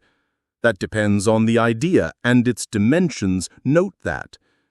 It's only in that sense I speak of their right to crime in my article. You remember it began with the legal question. There's no need for such anxiety, however. The masses will scarcely ever admit this right. They punish them or hang them, more or less, and in doing so fulfill quite justly their conservative vocation. But the same masses set these criminals on a pedestal in the next generation and worship them, more or less. The first category is always the man of the present, the second, the man of the future. The first preserve the world and people it, the second move the world and lead it to its goal. Each class has an equal right to exist. In fact, all have equal rights with me, and vive la guerre éternelle till the New Jerusalem, of course. Then you believe in the New Jerusalem, do you? I do, Raskolnikov answered firmly. As he said these words, and during the whole preceding tirade, he kept his eyes on one spot on the carpet. And you believe in God? Excuse my curiosity. I do, repeated Raskolnikov, raising his eyes at Porfiry. And you believe in Lazarus raising from the dead? I do. Why do you ask all this? You believe it literally. Literally. You don't say so. I asked for curiosity. Excuse me. But let us go back to the question. They are not always executed. Some, on the contrary. Oh yes, some attain their ends in this life, and then they begin executing other people. If it's necessary, indeed, for the most part they do. Your remark is very witty. Thank you. But tell me this. How do you distinguish those extraordinary people from the ordinary ones? Are there signs at their birth? I feel there ought to be more exactitude, more external definition. Excuse the natural anxiety of a practical, law-abiding citizen. But couldn't they adopt a special uniform, for instance? Couldn't they wear something, be branded in some way? For you know, if confusion arises and a member of one category imagines that he belongs to the other, begins to eliminate obstacles as you so happily expressed it, then— Oh, that very often happens. That remark is wittier than the other. Thank you. No reason to, but take note that the mistake can only arise in the first category, that is, among the ordinary people, as I perhaps unfortunately called them. In spite of their predisposition to obedience, very many of them, through a playfulness of nature, sometimes vouchsafed even to the cow, like to imagine themselves advanced people, destroyers, and push themselves into the new movement, and this quite sincerely. Meanwhile, the really new people are very often unobserved by them, or even despised as reactionaries of groveling tendencies. But I don't think there is any considerable danger here, and you really need not be uneasy, for they never go very far. Of course, they might have a thrashing sometimes for letting their fancy run away with them and to teach them their place, but no more. In fact, even this isn't necessary, as they castigate themselves, for they are very conscientious. Some perform this service for one another, and others chastise themselves with their own hands. They will impose various public acts of penitence upon themselves with a beautiful and edifying effect. In fact, you've nothing to be uneasy about. It's a law of nature. Well, you have certainly set my mind more at rest on that score. But there's another thing worries me. Tell me, please, are there many people who have the right to kill others, these extraordinary people? I am ready to bow down to them, of course, but you must admit it's alarming if there are a great many of them, eh? Oh, you needn't worry about that either, Raskolnikov went on in the same tone. People with new ideas, people with the faintest capacity for saying something new are extremely few in number, extraordinarily so in fact. One thing only is clear, that the appearance of all these grades and subdivisions of men must follow without unfailing regularity some law of nature. That law, of course, is unknown at present, but I am convinced that it exists and one day may become known. The vast mass of mankind is mere material and only exists in order by some great effort, by some mysterious process, by means of some crossing of races and stocks, to bring into the world at last perhaps 1 man out of 1,000 with a spark of independence. 1 in 10,000 perhaps, I speak roughly, approximately, is born with some independence, and with even greater independence 1 in 100,000. The man of genius is one of millions, and the great geniuses, the crown of humanity, appear on earth perhaps 1 in many thousand millions. In fact, I have not peeped into the retort in which all this takes place, but there certainly is and must be a definite law. It cannot be a matter of chance. Why, are you both joking? Razumihin cried at last. There you sit making fun of one another. Are you serious, Rodya? Raskolnikov raised his pale and almost mournful face and made no reply, and the unconcealed, persistent, nervous, and discourteous sarcasm of Porfiry seemed strange to Razumihin beside that quiet and mournful face.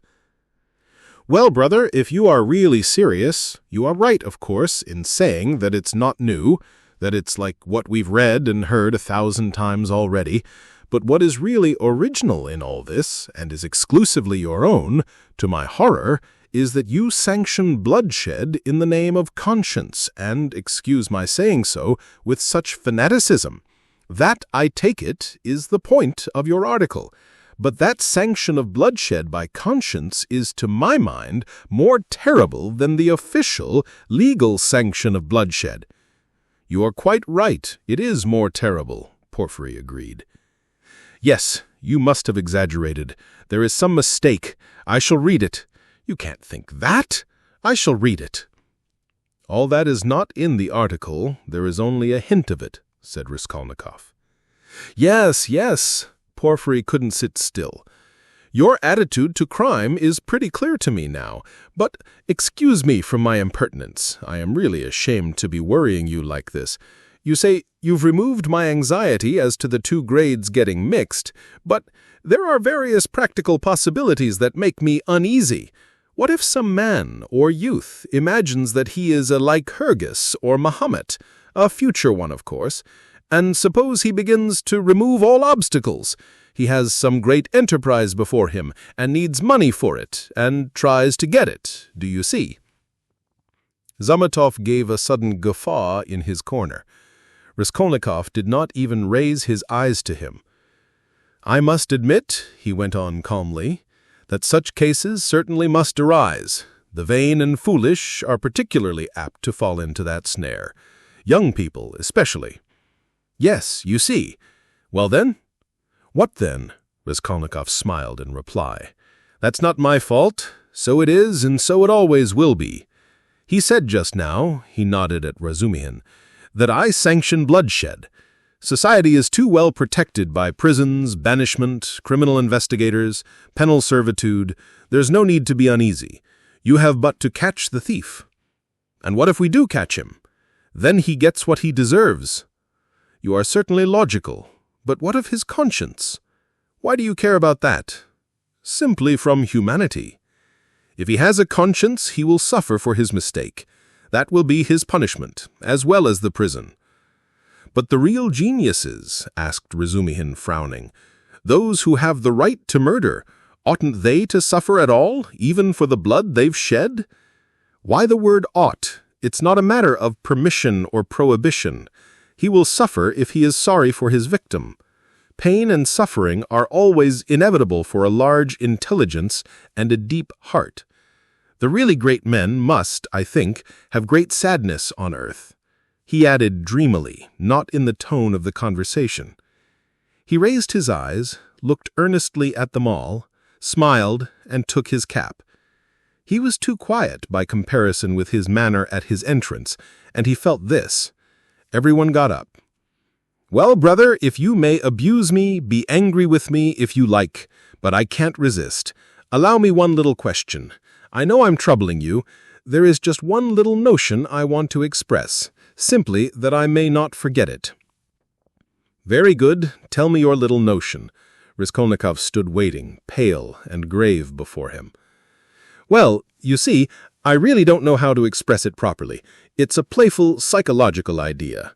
When you were writing your article, surely you couldn't have helped fancying yourself, just a little, an extraordinary man, uttering a new word in your sense.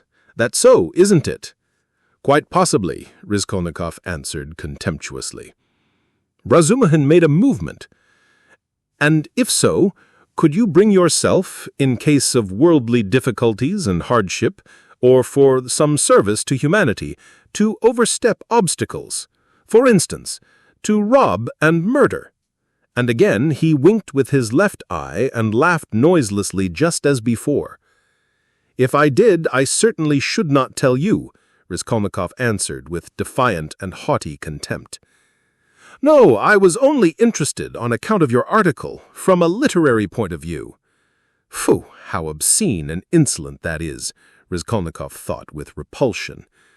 Allow me to observe, he answered dryly, that I don't consider myself a Mahomet or a Napoleon, nor any personage of that kind, and not being one of them, I cannot tell you how I should act. Oh, come, don't we all think ourselves Napoleons now in Russia? Porfiry Petrovitch said with alarming familiarity.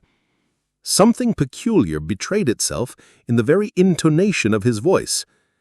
Perhaps it was one of these future Napoleons who did for Alyona Ivanovna last week, Zametov blurted out from the corner. Raskolnikov did not speak, but looked firmly and intently at Porfiry. Razumihin was scowling gloomily. He seemed before this to be noticing something. He looked angrily around. There was a minute of gloomy silence. Raskolnikov turned to go. "Are you going already?" Porfiry said amiably, holding out his hand with excessive politeness. "Very, very glad of your acquaintance. As for your request, have no uneasiness. Write just as I told you, or better still, come to me there yourself in a day or two. Tomorrow, indeed. I shall be there at 11 o'clock for certain. We'll arrange it all. We'll have a talk. As one of the last to be there, you might perhaps be able to tell us something," he added with a most good-natured expression. "You want to cross-examine me officially in due form?" Raskolnikov asked sharply. "Oh, why? That's not necessary for the present. You misunderstand me. I lose no opportunity, you see, and I've talked with all who had pledges. I obtained evidence from some of them, and you're the last. Yes, by the way," he cried, seemingly suddenly delighted. "What was I thinking of?" He turned to Razumihin. "You were talking my ears off about that Nikolai. Of course, I know very well that he's innocent, but what is one to do? We had to trouble Dmitri, too. This is the point. This is all. When you went up the stairs, it was past 7, wasn't it?" "Yes," Raskolnikov answered with an unpleasant sensation at the very moment he spoke that he need not have said it. "Then when you went upstairs between 7 and 8, didn't you see in a flat that stood open on a second story? Do you remember? 2 workers, or at least one of them. They were painting there. Didn't you notice them? It's very, very important for them." "Painters? No, I didn't see them. And I don't think I noticed a flat like that open. No, there wasn't." "What do you mean?" Razumihin shouted suddenly, as though he had reflected and realized. "Why, it was on the day of the murder the painters were at work, and he was there 3 days before. What are you asking?" "Phew, I have muddled it." Porfiry slapped himself on the forehead. "Deuce take it, this business is turning my brain." He addressed Raskolnikov somewhat apologetically.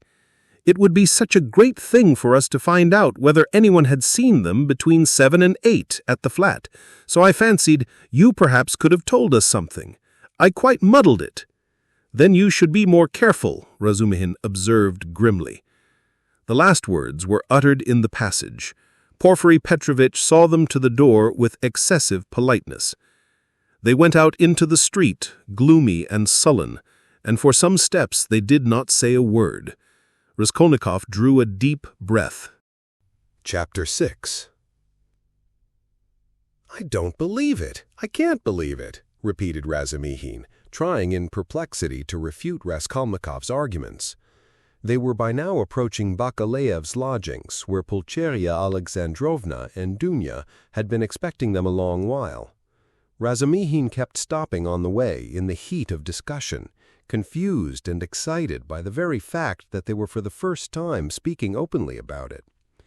"Don't believe it, then," answered Raskolnikov with a cold, careless smile. "You were noticing nothing as usual, but I was weighing every word." "You're suspicious. That is why you weighed their words." Certainly, I agree, Porfiry's tone was rather strange, and still more that wretch Zametov. You're right, there was something about him. But why? Why?" "He has changed his mind since last night." "Quite the contrary. If they had that brainless idea, they would do their utmost to hide it and conceal their cards, so as to catch you afterwards. But it was all impudent and careless." "If they had had facts, I mean real facts, or at least grounds for suspicion, then they would certainly have tried to hide their game in the hope of getting more. They would have made a search long ago besides. But they have no facts, not one. It is all mirage, all ambiguous, simply a floating idea. So they try to throw me off by impudence, and perhaps he was irritated at having no facts and blurted it out in his vexation. Or perhaps he has some plan. He seems an intelligent man. Perhaps he wanted to frighten me by pretending to know. They have a psychology of their own, brother. But it is loathsome explaining it all. Stop. And it's insulting. I understand you. But Since we've spoken openly now, and it is an excellent thing that we have at last, I'm glad. I will own now frankly that I noticed it in them long ago, this idea. Of course, the merest hint only, an insinuation. But why an insinuation even? How dare they? What foundation have they? If only you knew how furious I have been. Think only.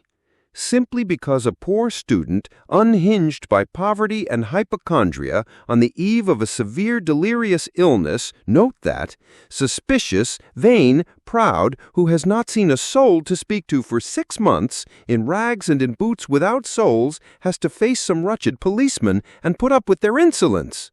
And the unexpected debt thrust under his nose, the IOU presented by Chabarov, the new paint, 30 degrees rail mort, and a stifling atmosphere, a crowd of people, the talk about the murder of a person where he had just been, and all that on an empty stomach, he might well have a fainting fit.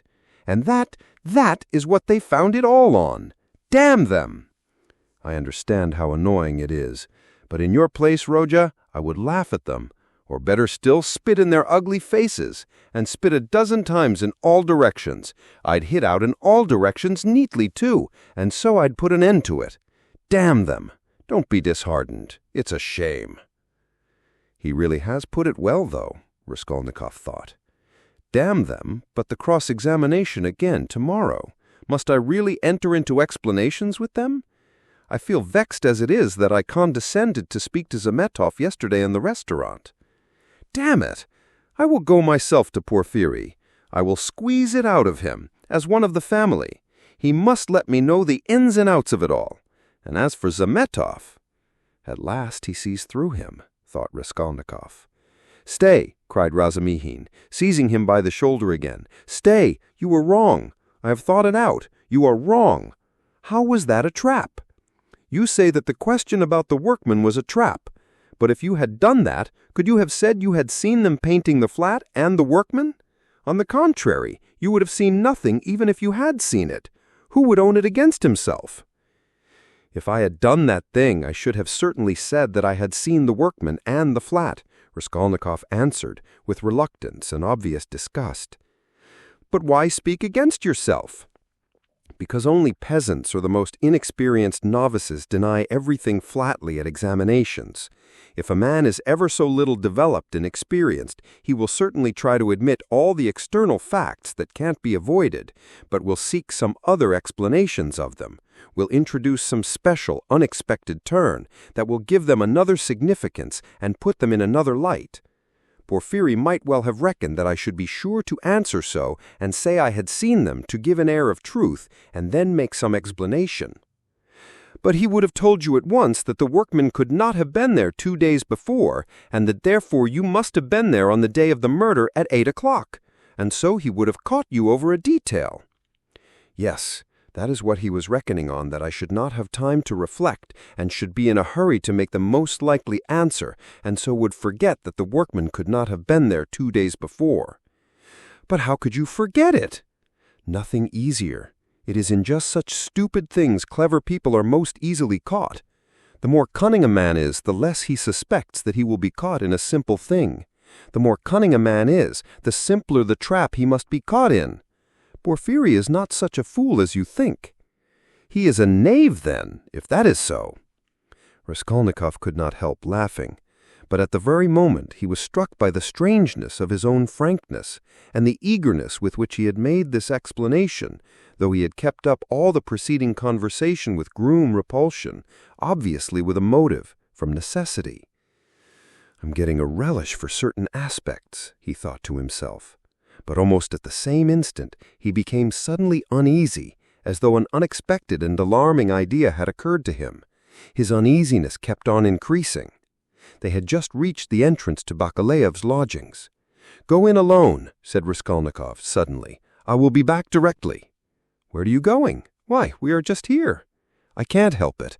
I will come in half an hour. Tell them." "Say what you like. I will come with you." "You two want to torture me," he screamed, with such bitter irritation, such despair in his eyes that Razumihin's hands dropped. He stood for some time on the steps, looking gloomily at Raskolnikov striding rapidly in the direction of his lodging. At last, gritting his teeth and clenching his fist, he swore he would squeeze Porfiry like a lemon that very evening, and went up the stairs to reassure Pulcheria Alexandrovna, who was by now alarmed at their long absence. When Raskolnikov got home, his hair was soaked with sweat, and he was breathing heavily. He went rapidly up the stairs, walked into his unlocked room, and at once fastened the latch.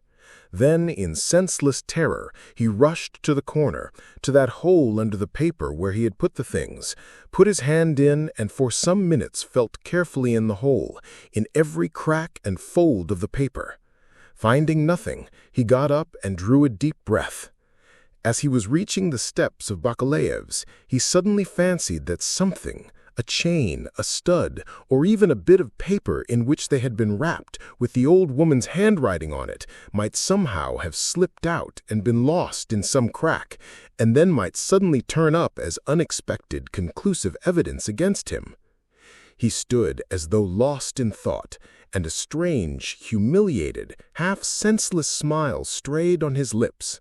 He took his cap at last, and went quietly out of the room. His ideas were all tangled. He went dreamily through the gateway. "Here he is himself!" shouted a loud voice. He raised his head.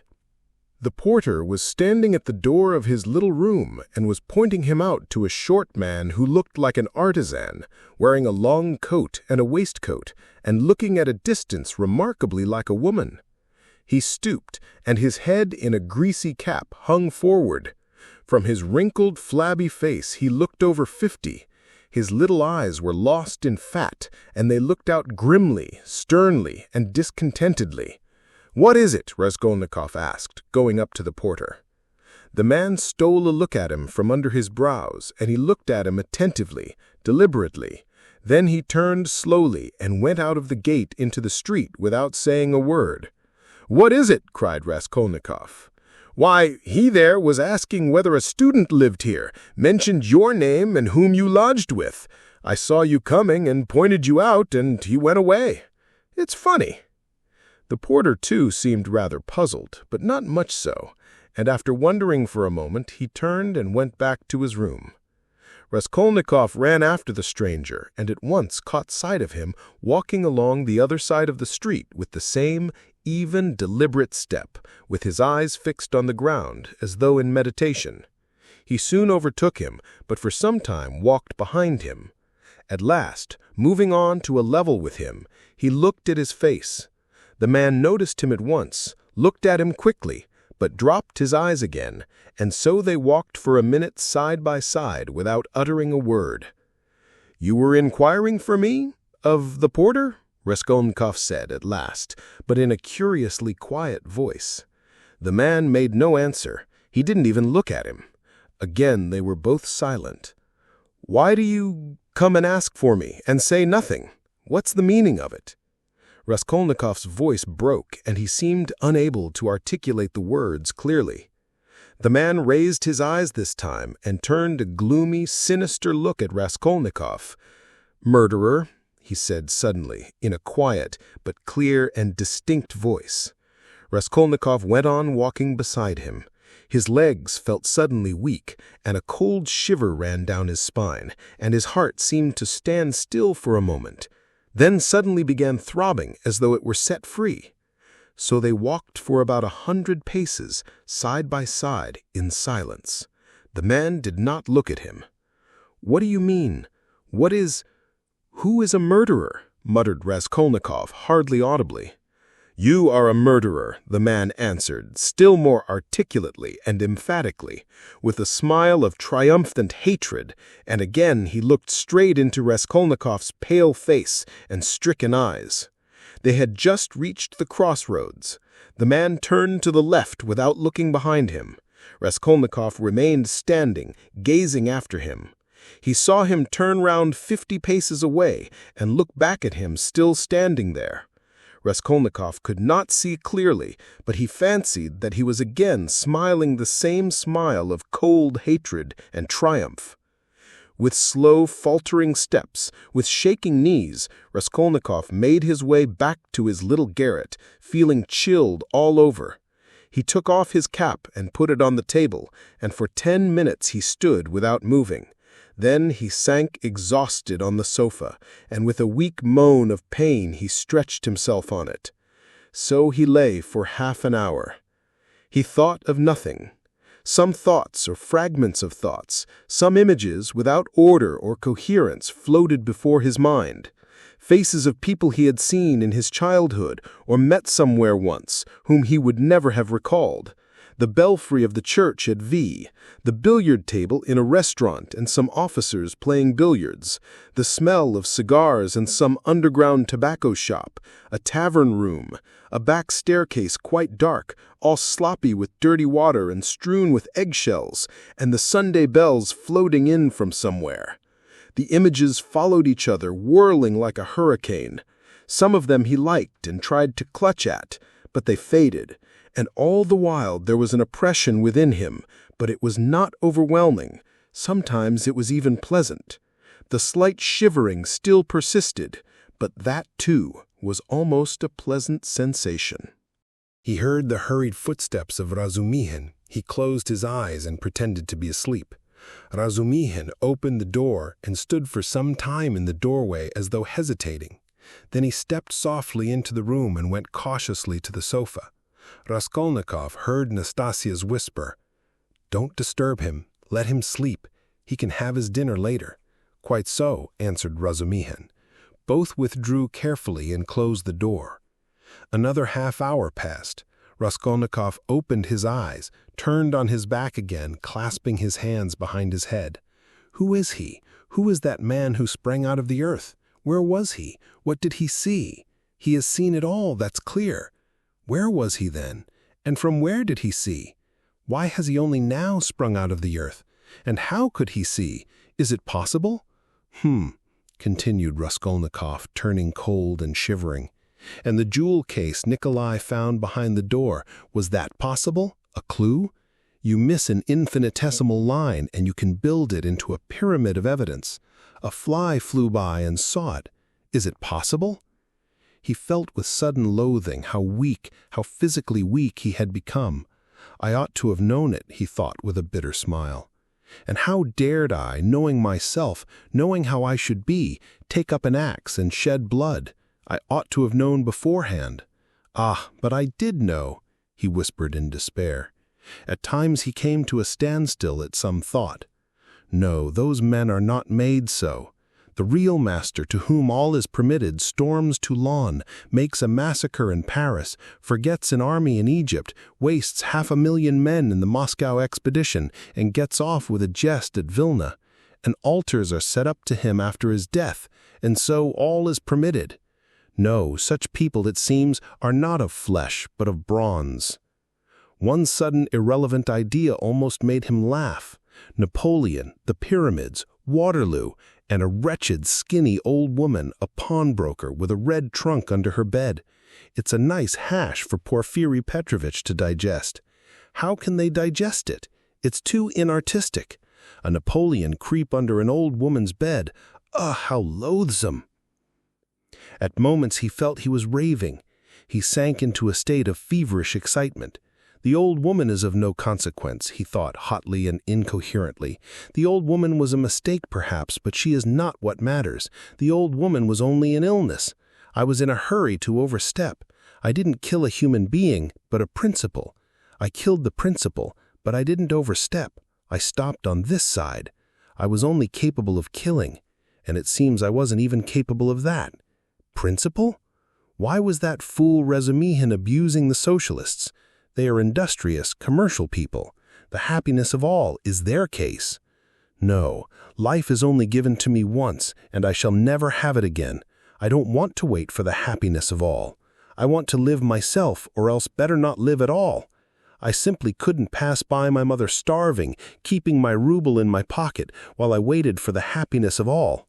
I am putting my little brick into the happiness of all, and so my heart is at peace. Why have you let me slip? I only live once. I too want... I'm an aesthetic louse, and nothing more. He added suddenly, laughing like a madman. Yes, I am certainly a louse, he went on, clutching at the idea, gloating over it, and playing with it with vindictive pleasure. In the first place, because I can reason that I am one, and secondly, because for a month past I have been troubling benevolent Providence, calling it to witness that not for my own fleshly lusts did I undertake it, but with a grand and noble object. Ha ha! Thirdly, because I aimed at carrying it out as justly as possible, weighing, measuring, and calculating. Of all the lice, I picked out the most useless one and proposed to take from her only as much as I needed for the first step, no more nor less, so the rest would have gone to a monastery according to her will. Ha ha! And what shows that I am utterly a louse, he added, grinding his teeth, is that I am perhaps viler and more loathsome than the louse I killed, and I felt beforehand that I should tell myself that after killing her. Can anything be compared with the horror of that? The vulgarity, the abjectness? I understand the prophet with his saber, on his steed. Allah commands and trembling creation must obey. The prophet is right. He is right when he sets a battery across the street and blows up the innocent and the guilty without deigning to explain itself. It's for you to obey, trembling creation, and not to have desires, for that's not for you. I shall never, ever forgive the old woman. His hair was soaked with sweat. His quivering lips were parched. His eyes were fixed on the ceiling. Mother, sister, how I loved them! Why do I hate them now?